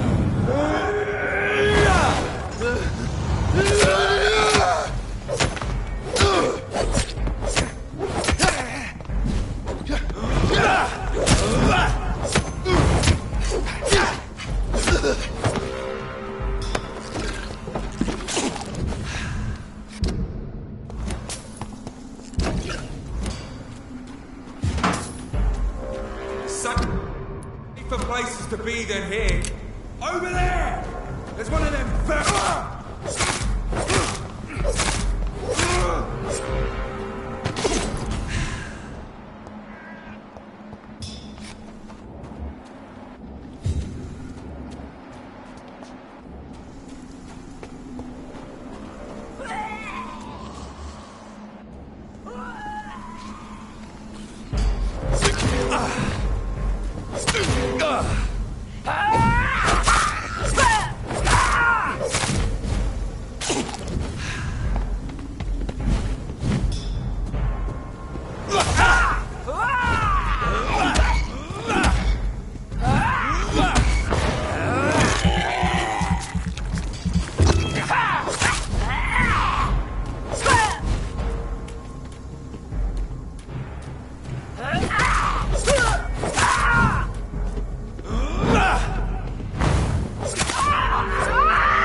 Good evening, sir. May I have your attention, please? Come on, Johnny.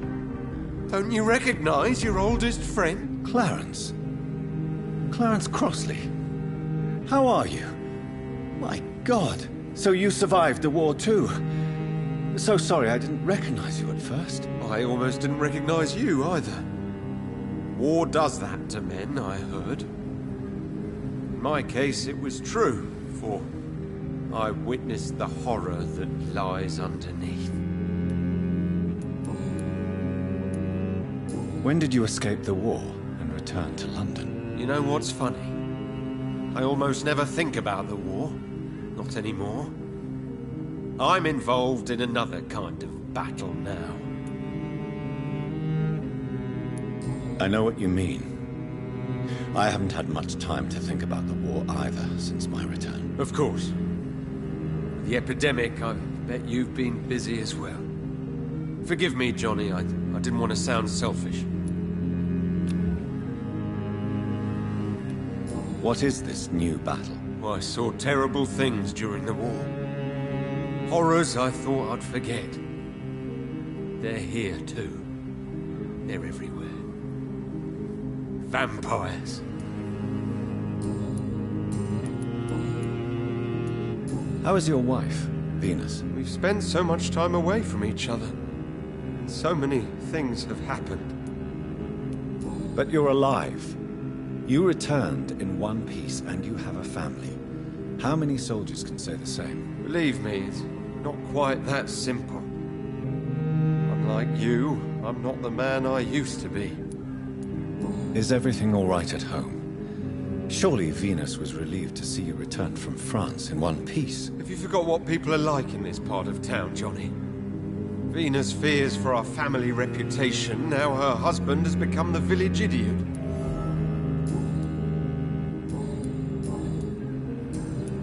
You need some rest, Clarence. You should try to sleep.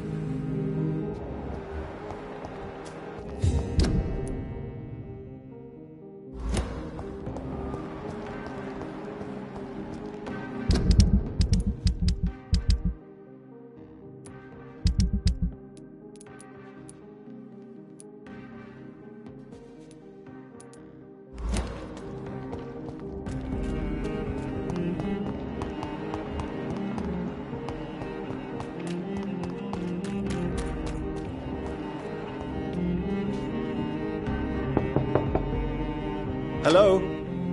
Is anyone there? Jonathan, is that you? I did not know you were back in London. Oh, my dear Johnny, I'm so sorry for your loss. Mary was such a sweetheart. Thank you, Venus. May I come in? I was going to bed, actually. Forgive me. With the epidemic, I tend to forget people are supposed to sleep at night. I'll tell you what. Come back tomorrow for tea. I'll be glad to see you then.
Good evening, miss.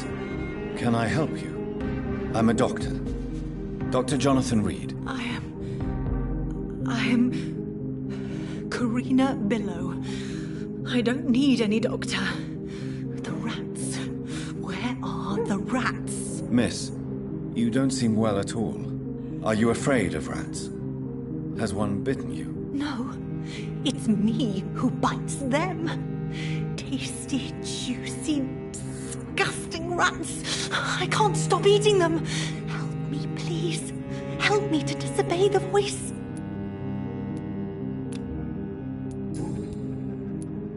Tell me about yourself, Miss Billow.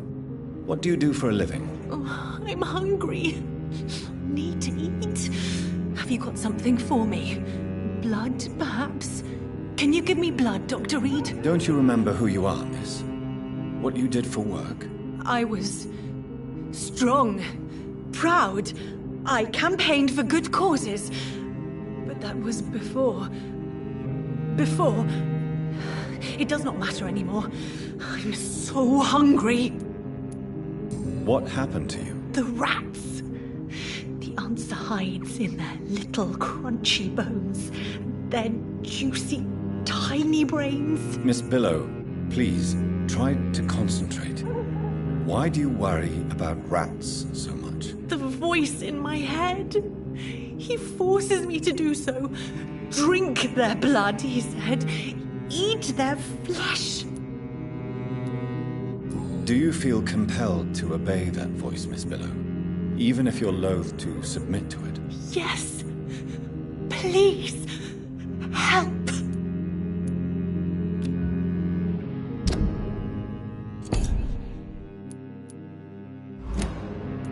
Tell me about the voice in your head.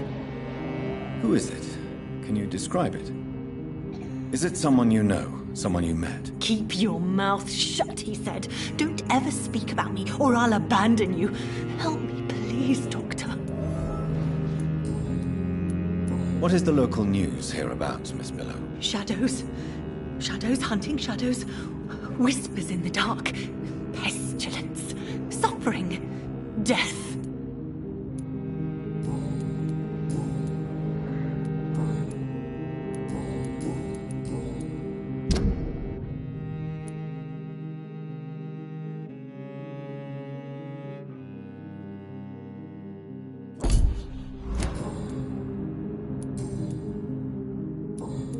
I must go now. Goodbye, Miss Billow.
You make me sick, you juicy, warm treat. Damn it! Oh my! What have we got here? A dead rat. Oh, so gross. So tempting.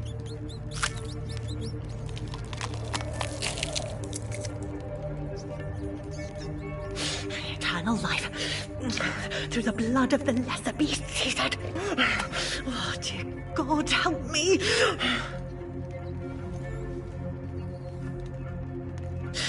Save me, for I can't stand what I've become.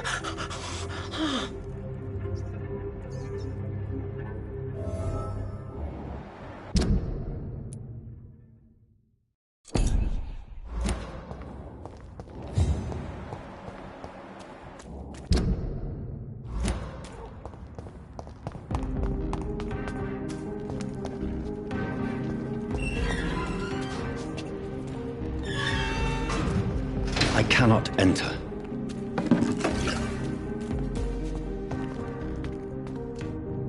Rats. Tasty rats. Those clever rodents are cautious now. Oh, they won't approach. Why do you eat rats, Karina? Their flesh contains the path to immortality. I have to eat them all if I want to live. Help me. Please. Make it stop. I don't know if I can, miss. You have been tricked, forced to play a disgusting game. I don't know how to save you. Kill me then, Doctor. Take my life. I beg you.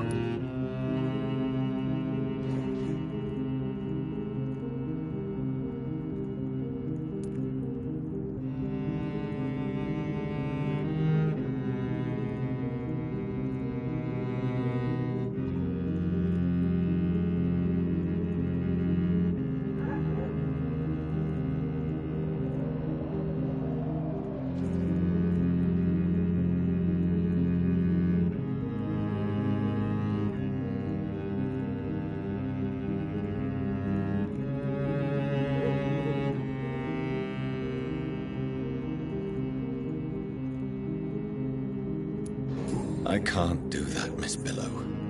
I'm a doctor. I won't kill as an answer to pain or suffering. Never again. It is my decision. If I could, I'd do it myself. You're a doctor, but also a vampire, aren't you? Kill me, please. Make it stop. What is the local news here? Shadows.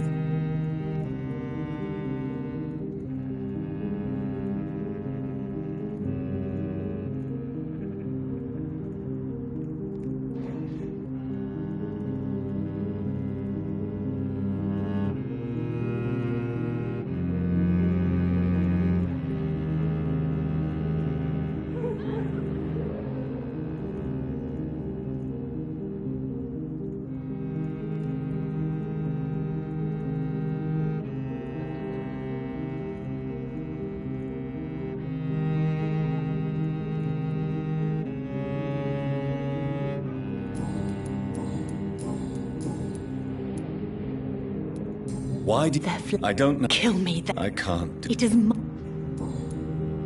I must go now. Goodbye, Miss Billow.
Tell me about vampires, Karina.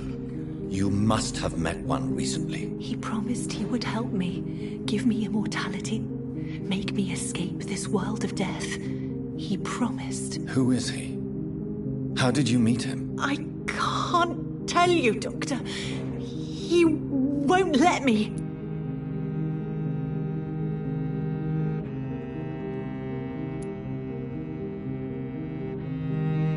Karina, I order you to reveal to me the name of the vampire who took control of your will.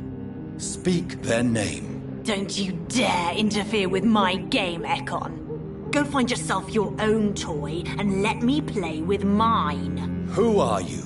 Reveal yourself. Let this woman be. Why? What would be the fun in that? It's so amusing to see her defile herself, one bite at a time. This vampire is as powerful as he is wicked. Help me, please, Dr. Reed. Help me. Tell me what really happened to you, Karina. He was so handsome, so charming. He asked if I'd obey him in every way. I said yes. And then he...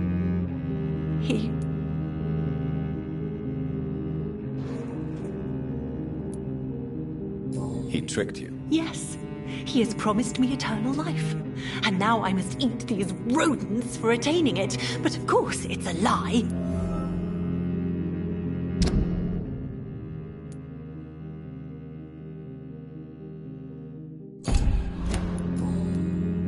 I must go now. Goodbye, Miss Billow.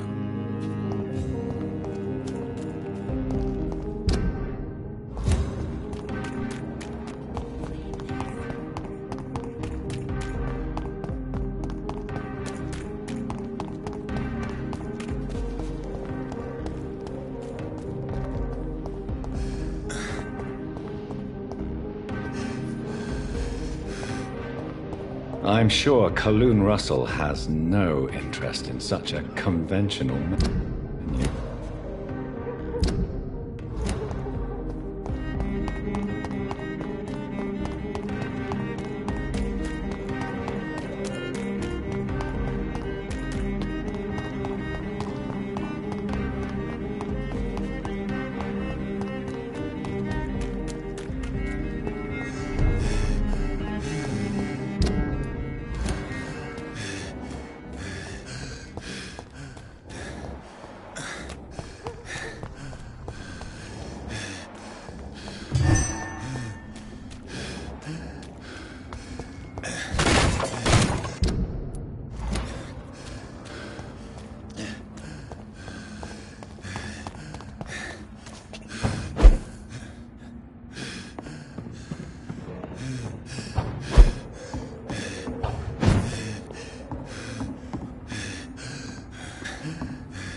Fresh water.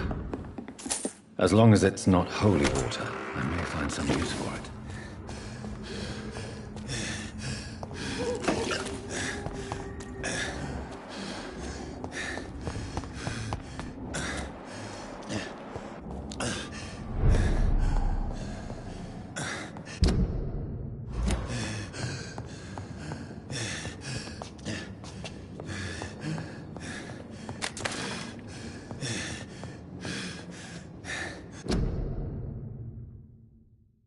A restaurant where the guests are blindfolded before being seated.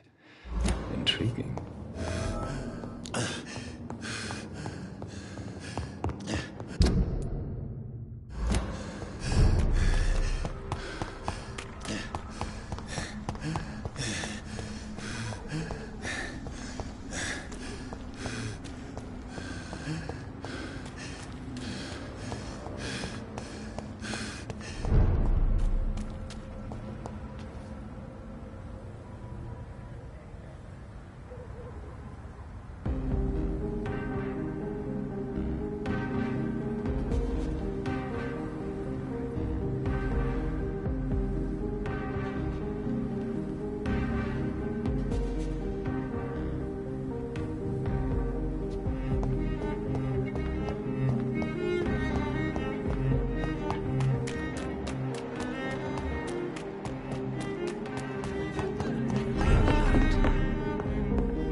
Good evening, Dr. Reed.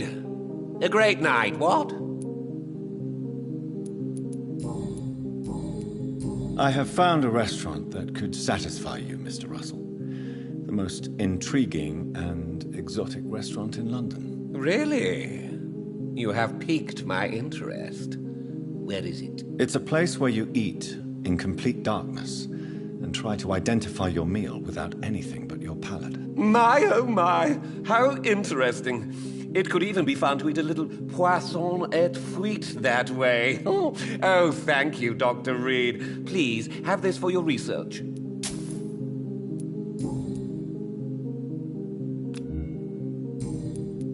I may have a look at you.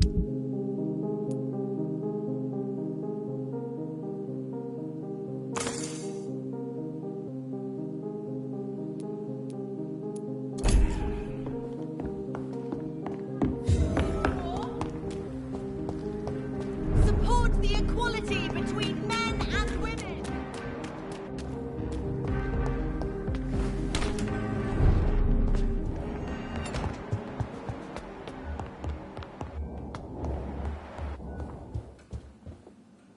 Hello again, Mother. Jonathan!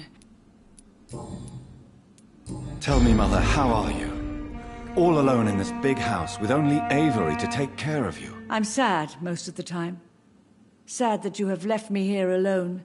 Sad that you don't tell me when you come or go. I'm so sorry, Mother. It wasn't supposed to be like this. I was coming home. I was home. London, the Thames, and then it happened. What happened, Johnny?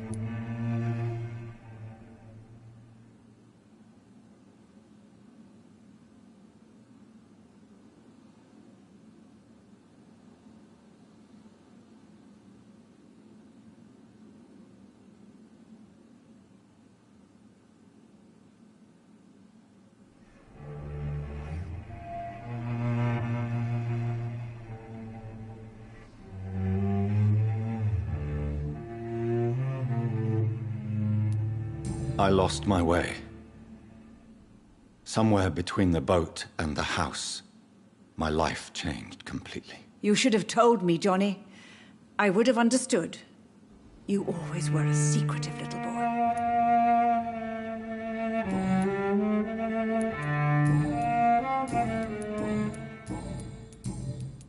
Do you think Avery is right?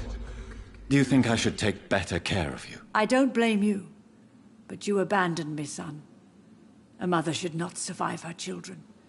It's unbearable to know you're not here anymore.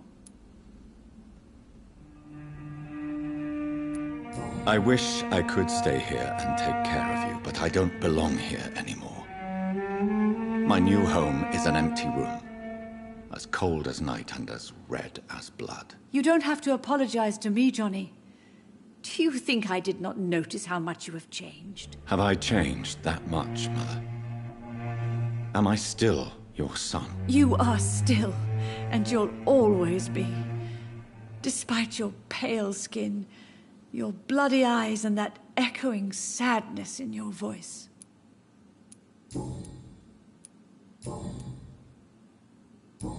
Goodbye, Mother. Try to rest now. Goodbye, son. Please come back soon.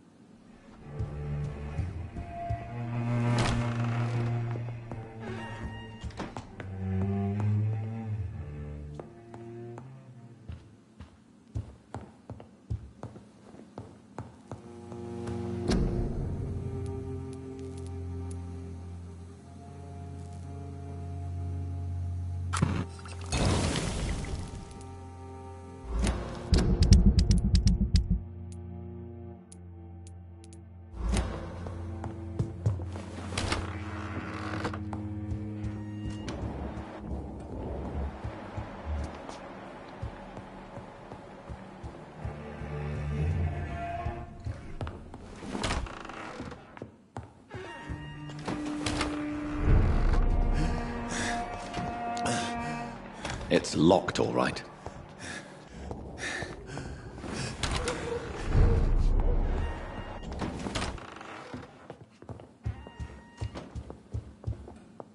Hello again, Mother. Jonathan, back already. Good, good. I was just about to go outside to find you. You shouldn't stay away for so long.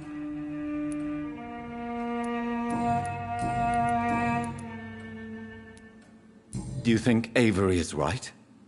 Do you think I should take better care of you? I don't blame you, but you abandoned me, son. A mother should not survive her children. It's unbearable to know you're not here anymore. I wish I could stay here and take care of you, but I don't belong here anymore. My new home is an empty room, as cold as night and as red as blood. You don't have to apologize to me, Johnny. Do you think I did not notice how much you have changed? Have I changed that much, Mother? Am I still your son? You are still, and you'll always be. Despite your pale skin, your bloody eyes, and that echoing sadness in your voice. Goodbye, Mother. Try to rest now. Goodbye, son.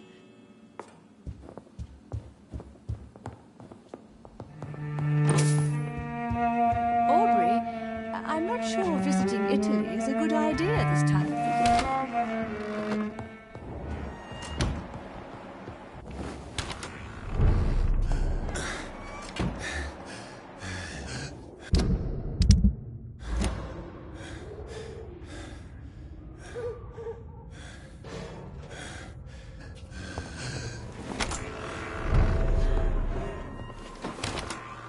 Dear daughter, how are you?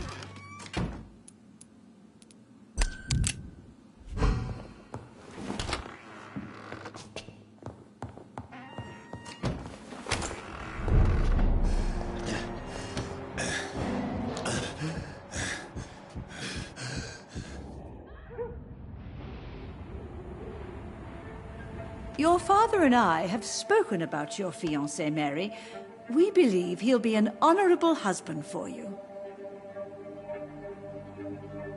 We'll set a date for the marriage then.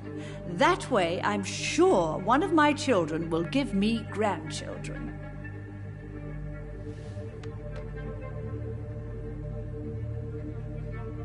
I understand your thirst for knowledge, Jonathan, and your father and I are proud of it. But you are not that young anymore, my son. When will I meet your soulmate?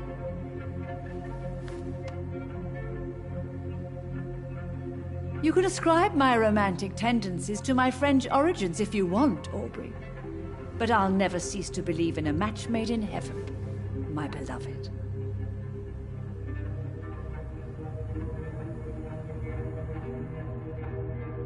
I really wish you could meet her, Mother. You would love her.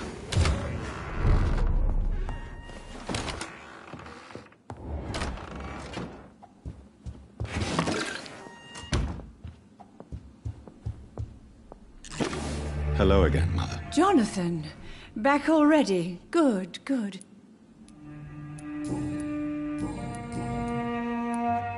Do you really see Mary and Father? Do you also see me as one of the dead? Yes. For many years, it was just a game. Since your father left us without a word, I took to the habit of speaking to him. Yes, I remember. I sometimes spied on you and listened to you talking with Father in the garden. It made me so angry then. But it was just a game, wasn't it? Yes, it was. But since then, my poor dead Mary visited me in my room. She led me to her grave, and there you were. I now know the dead can haunt us.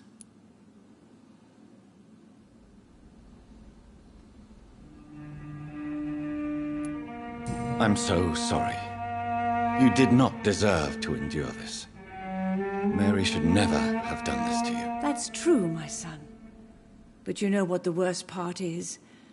I liked it when Mary spoke in my head. Now she is silent, and it makes me so sad. Should I leave you alone?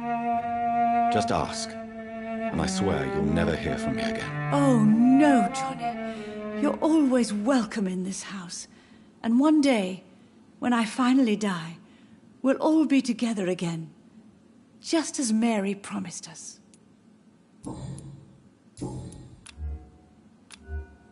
Goodbye, Mother. Try to rest now. Goodbye, son.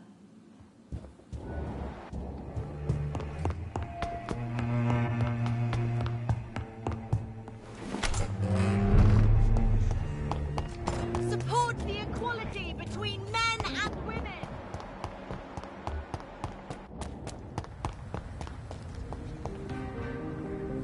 Good evening, old chap. Are you all right? I won't lie to you, Johnny. I'm not a well man. Do you need medical assistance, Clarence? It's a little late for visiting hours, don't you think? What can I say? I haven't lost my old habits. I hope we're talking about the same habits, old friend. You need some rest, Clarence. You should try to sleep.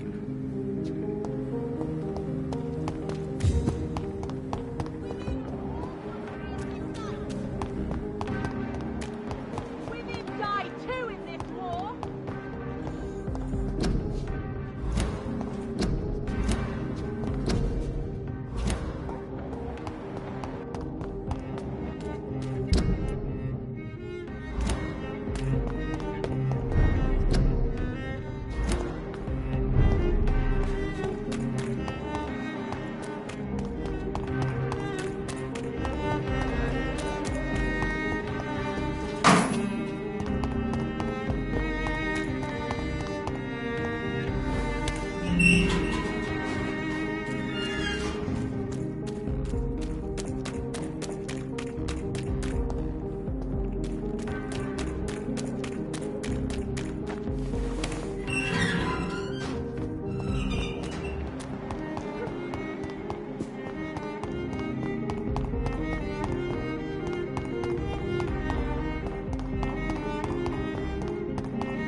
Do you know where you are standing right now? In front of the Ascalon Club, I presume. The Ascalon Club only summons or ostracizes. What is your business tonight? I received an invitation. I'm Dr. Jonathan Reed.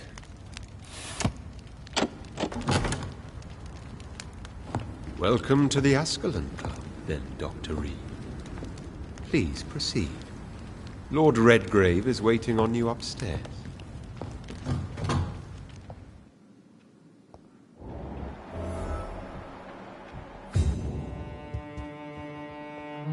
There has been quite a battle here.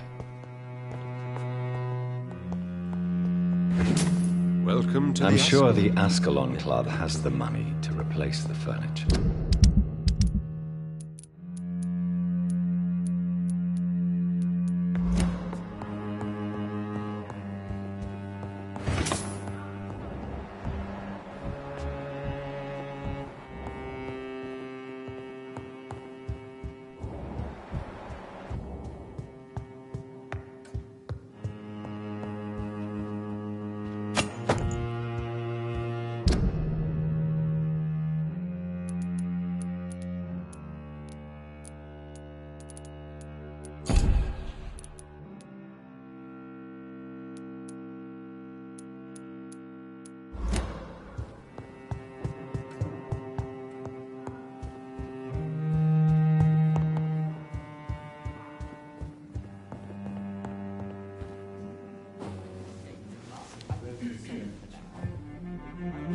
Good evening. We repel the intruders for now.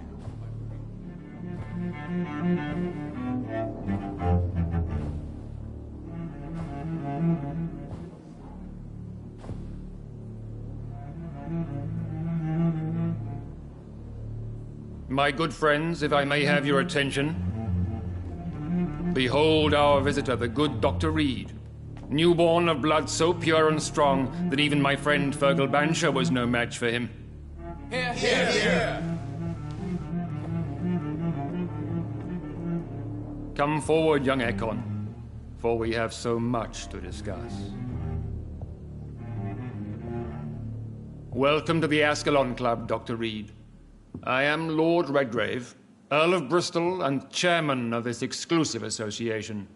Lord Redgrave. At last we meet. I've been eager to make your acquaintance.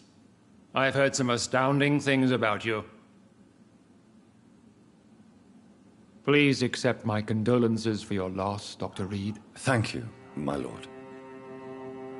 Lady Ashbury expressed your wish to meet me. Yes. The lady has always been a useful acquaintance, though not always reliable. Is she a good friend of yours?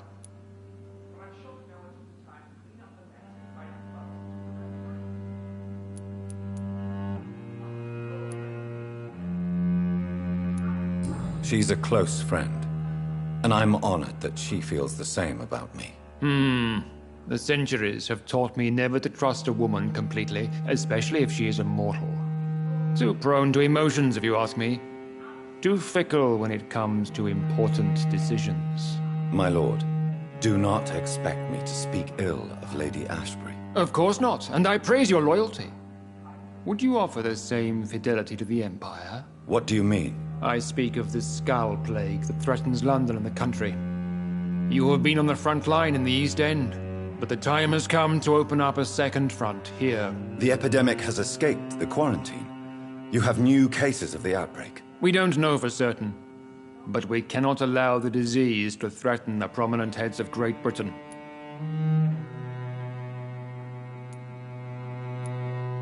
Why have you asked me here? Because the crisis is escalating. Our enemies, the Garda Priwen, have even launched an open hunt. The only way to calm things down is to put an end to the epidemic. You want me to find possible sources of the outbreak in the West End? Is that it? Ah, straight to the point, like all eager newborns. We shall have time to talk about all this, Dr. Reed, but first, I should like to get to know you better. Talk? Is that the only reason you asked me here? Well, no. I also wanted to meet the intriguing Ekon, who made such a powerful progeny of his sister. You have not learned the name of your maker, am I correct?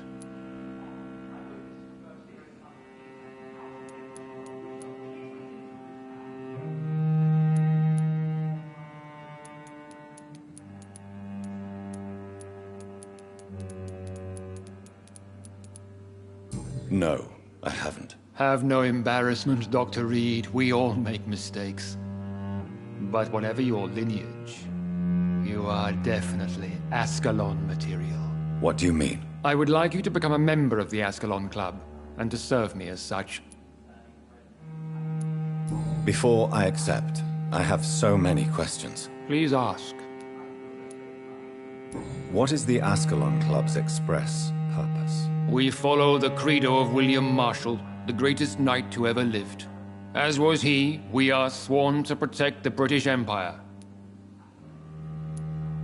What does Ascalon mean? Ascalon was the lance wielded by St. George, glorious patron saint of England when he slew the dragon.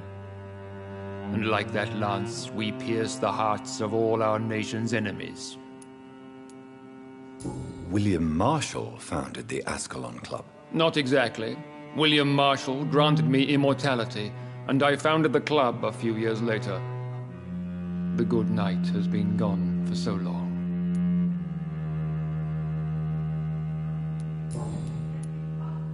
What does it mean to be a member of the Ascalon Club? It means that you swear to protect the interests of the crown, that you become a loyal servant of the British Empire. Do you have any official recognition from the government? A charter from His Majesty the King? No. Of course, the Ascalon Club publicly supports the Empire, but the true nature of its members remains a secret. Am I supposed to follow orders? As founder and chairman of the club, I alone am entitled to make demands of our members, and I do appreciate obedience. I killed Fergal, who claimed to be one of yours, sent to cleanse the East End of all Skulls. Will his death be an issue? Do not worry. My priorities have changed. Fergal was a zealous servant of mine, but like any servant, he had his limitations and is readily replaced if necessary. I agree to join the club. This is good news. Good news indeed in these crucial times. Let's inform the Assembly formally and proceed with your initiation. My initiation? Fear not. Nothing fancy nor dangerous. It is just that we, the members of Ascalon, believe that tradition and custom are the backbone of this country.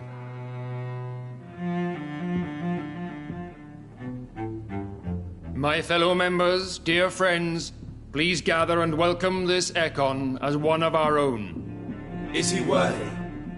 Is his blood pure? Well, speak, Dr. Reed, in front of the most sacred blood. The blood of our beloved William Marshall, speak now. Will you serve and protect the crown as he did? Yes, I will. Then, young Ekon, it is time to testify with your blood. It is time to sign the Book of Allegiance. I know it's awfully gothic and a tad pedantic, but England's traditions are the backbone of our nation.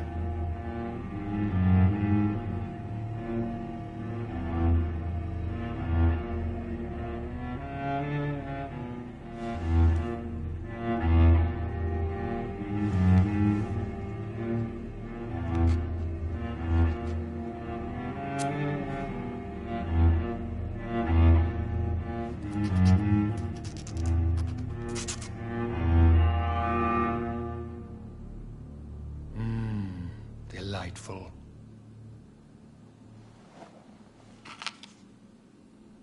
Welcome to the Ascalon Club, Dr. Reed.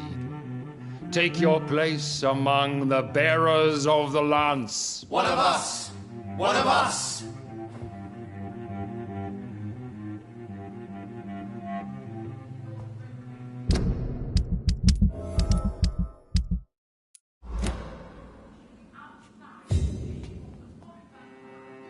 That went well, did it not? It is always useful to bolster the troops' morale, especially before a difficult battle. You have the makings of a general, my lord. I was, though very long ago. Well, not quite a general, but a proud defender of the crown. So why did you really want to meet me? Straight to the point again, young Ekon. All right, let's talk, you and I, Lance Bearer. I'm listening, my lord. According to my spies, you have worked with Dr. Edgar Swansea on the epidemic, and your findings were quite alarming. You were spying on me? Not personally. I rarely leave this building. But once he found you, Fergal kept me informed. Until you put an end to his mission. Who was Fergal? I don't see him sipping tea with the others in the club. Fergal Banshire was my squire of sorts. Even before becoming that magnificent beast, he was a brute. He served me well for decades. No, I mean, what was he? He was clearly no ordinary vampire. No, he was a Volcod. All muscles and instinct. Quite the rare breed. Ferociously territorial. Mortals often mistake them for werewolves. You do know I killed him? Yes. Will you bear ill will towards me for his death? Of course not. Your victory was quite impressive and courageous. You earned my respect. Lord Redgrave is Do you know Edgar Swansea? Not personally, but I've been told he has some sort of immortal fetish and is a good friend of yours. Does it bother you that I consider him my good friend? As long as you reveal nothing of the club's inner workings, why should I forbid you engaging in conversation with the good Dr. Swansea?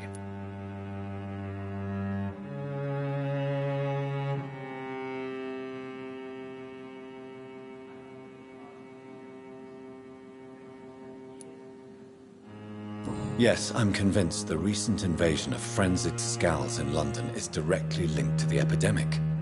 This is not the Spanish flu, but something else. I would be glad to hear more of your discoveries, Dr. Reed, but for now, my main concern is the security of London's inhabitants, both mortal and immortal. What do you mean?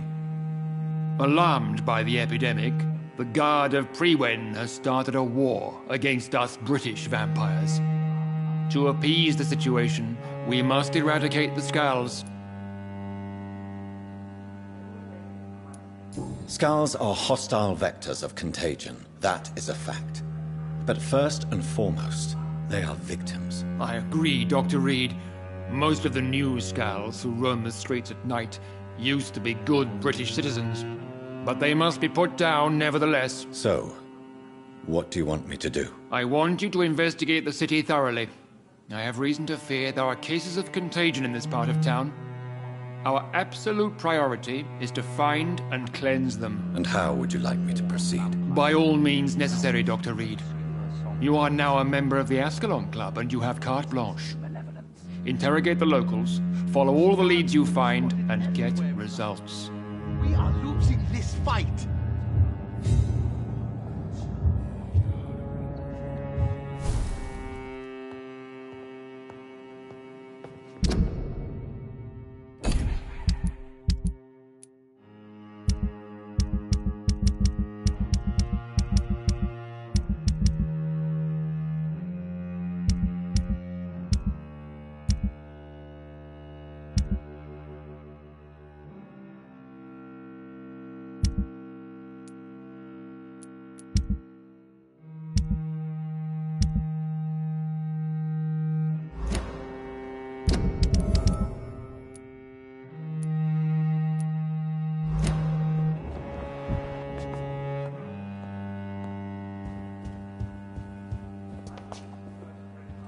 Good evening, Dr. Reed.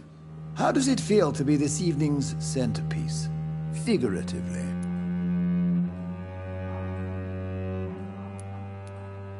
It's quite unsettling. As a doctor, I am more used to being the observer than the subject observed. Do not be alarmed. The Ascalon Club has a tried and tested policy for choosing its initiates. May I ask who you are, sir? Why would you be interested? Well, as you seem to be the only man in the room with a beating heart, you draw quite a bit of attention yourself. Ah, vampire senses never cease to fascinate me. They dwarf those of mere mortals. I am Aloysius Dawson, by the way.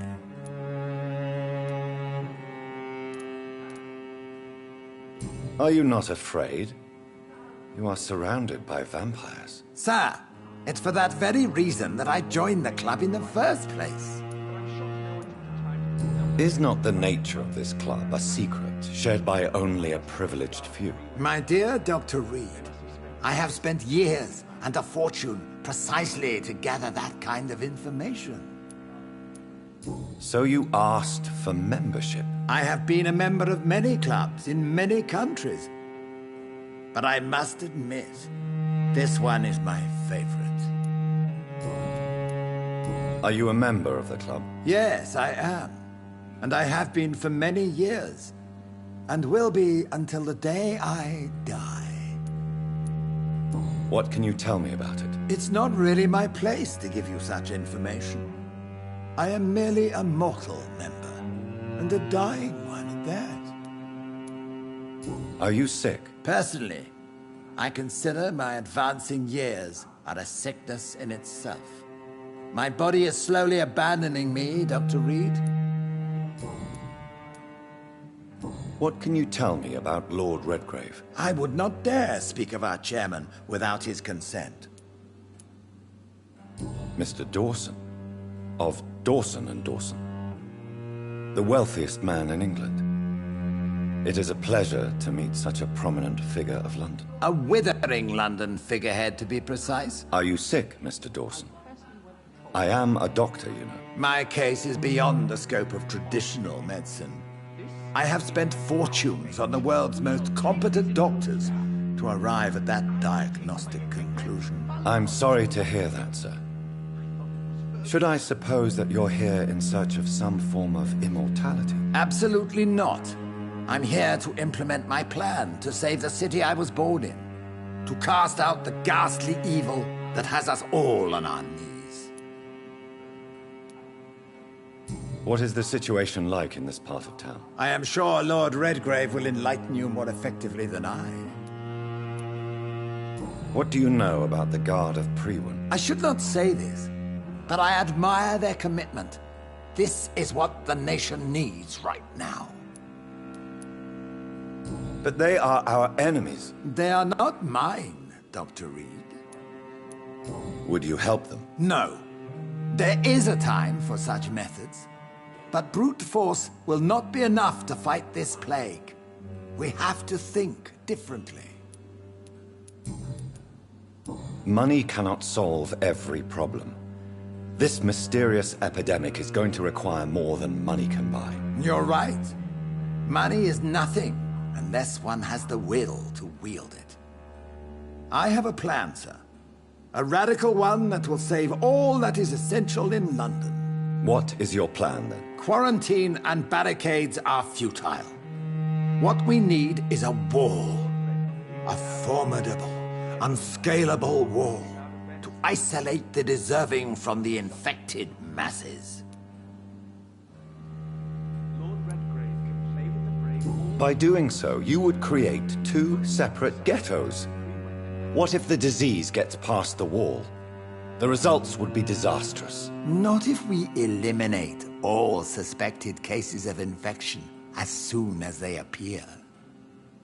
A necessary sacrifice. Are you not mistaking sacrifice for summary execution? Why do you care?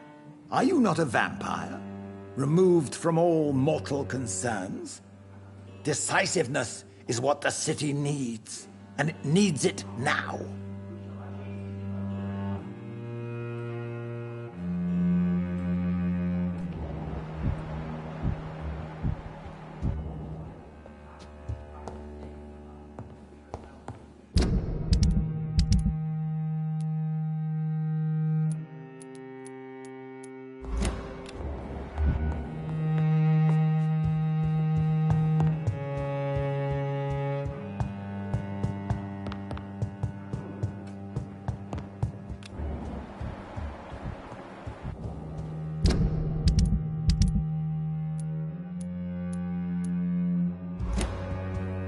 Welcome to the Ascalon Club, then, Dr. Reed.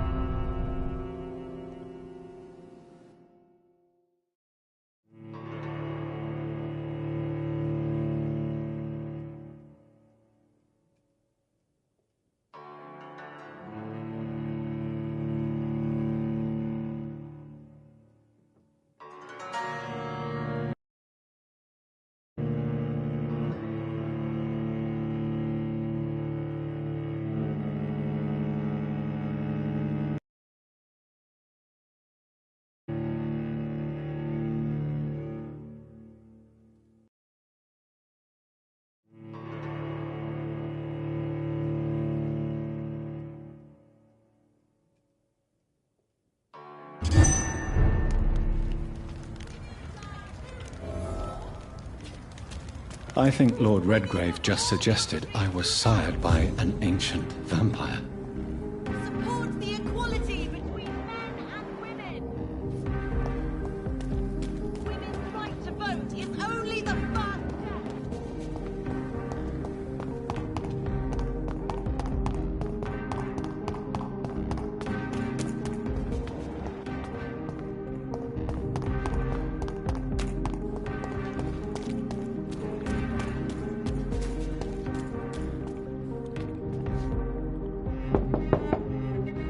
Hello again, Venus. Jonathan, You're still up. Can't you just knock at people's doors during the day? I'm sure you can spare me a few minutes. For old time's sake. Of course you may enter, Jonathan. Know that you are always welcome here. At this hour of... It's a pleasure to see you again, Venus. So you returned from the war in one piece too. Thank God. My Clarence is back home too. How is the old rascal? Probably outside, chasing ghosts and chimeras. Clarence has changed a lot since he returned from the war, you know.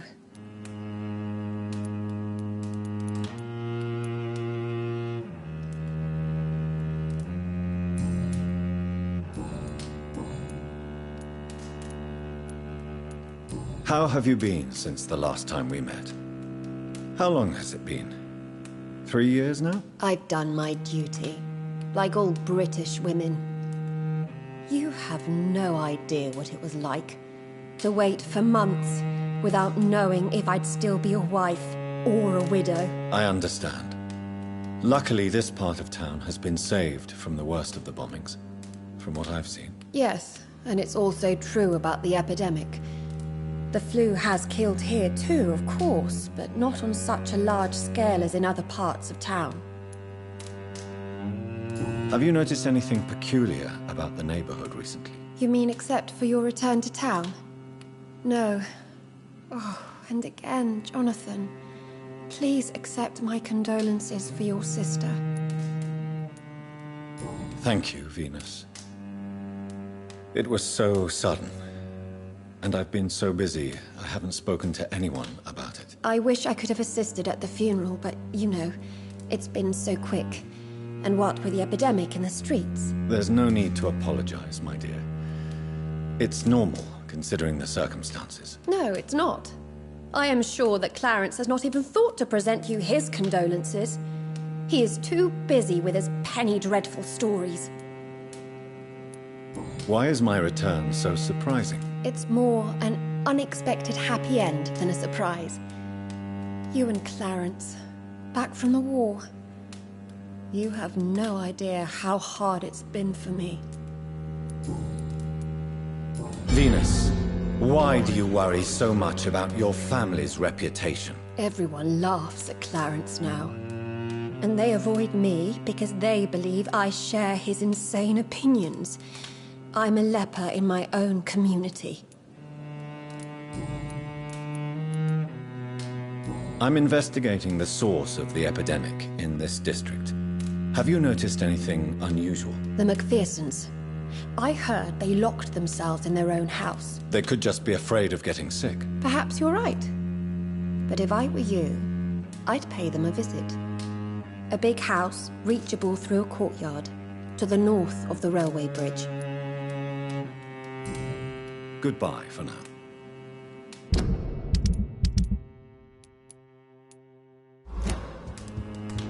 So sorry for your loss, Jonathan.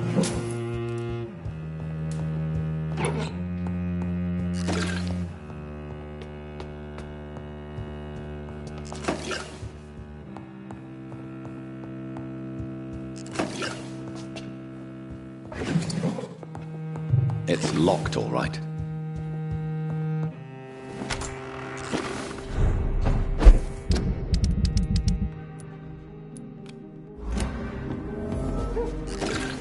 No invitation is needed to enter this building.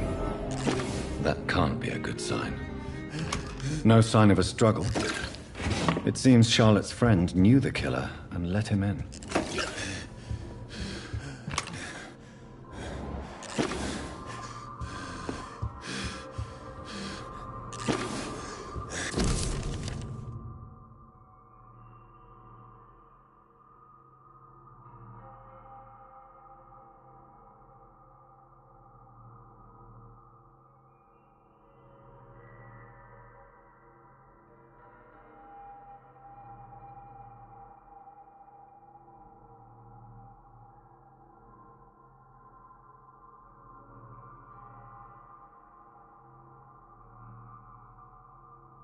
Emily wanted to become a vampire. Something must have gone wrong. Someone is responsible for this mess. But who?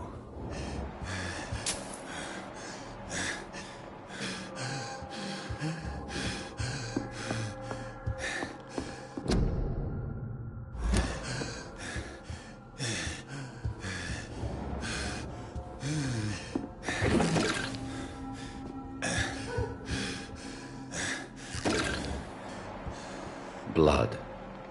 I should follow the trail.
Who are you?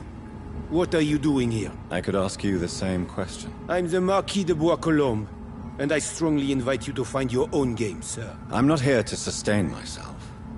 I'm currently investigating the death of a young woman killed by a vampire. A young woman killed by a vampire? Oh, you're joking, right? Oh, I do love the British sense of humor. What are you doing here? I recently decided to visit London. I've always dreamed of visiting a city on the verge of collapse. Such a delicate, yet intense spectacle. You take pleasure from others' misery. I have been a totally depraved and immoral creature since the day I was reborn, sir. And probably before. What do you plan to do here? Take pleasure. Take pictures. Enjoy the show. Have fun. Believe me, I won't be the only foreign immortal who bought a ticket to the fair. And who exactly are you? I am Jacques-Michel Guillaume Florimond, the Marquis de Bois-Colombes, at your service, my dear cousin. You're French, but your English is quite good. I was born in France, sir, but I consider myself a traveler of this world. So many countries, so many tantalizing tastes. Dear cousin, are we related? We could be of the same blood, my dear. I tend to consider all Econs as family, don't you? I followed the trail of blood from her room to here. Oh, you're referring to that young woman. Yes, the meeting turned messy. I'm afraid I ruined my last redingote. So you admit you murdered her? I admit nothing, my good sir. I only regret the blood of that girl staining my clothes. Oh, blood can be so messy. What happened? She wanted to become one of us. Not the first time I have received such a proposal, but I must admit her direct approach tempted me. And then what? The body rejected my blood. It happens, you know, sometimes even with voluntary prey. At least her gurglings brought me some fun, until the artery burst.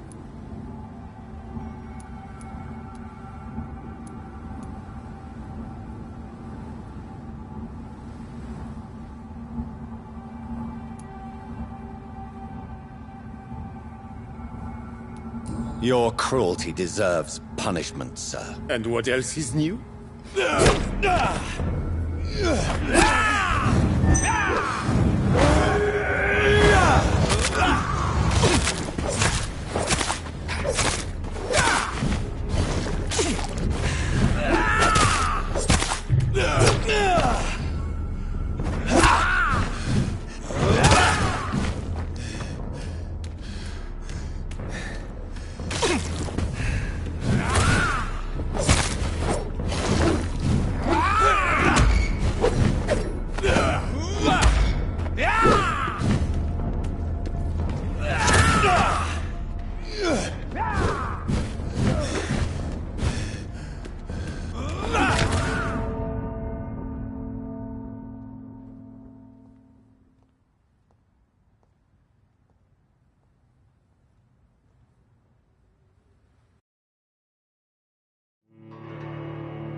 women... Good evening, Miss Ashbury. And good evening to you, Dr. Reed.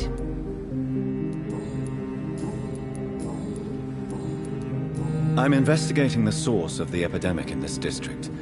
Have you noticed anything unusual recently? A few days ago, I spotted a strange house while campaigning for women's suffrage. Awful smell. No answer when I knocked. Where is it? It's the Mullaneys, a nice family who live in a big house near the park in the eastern part of this neighborhood. Goodbye, Charlotte. Give my best regards to your mother when you see her. She's been quite busy these last few nights. I suspect you may see her before me.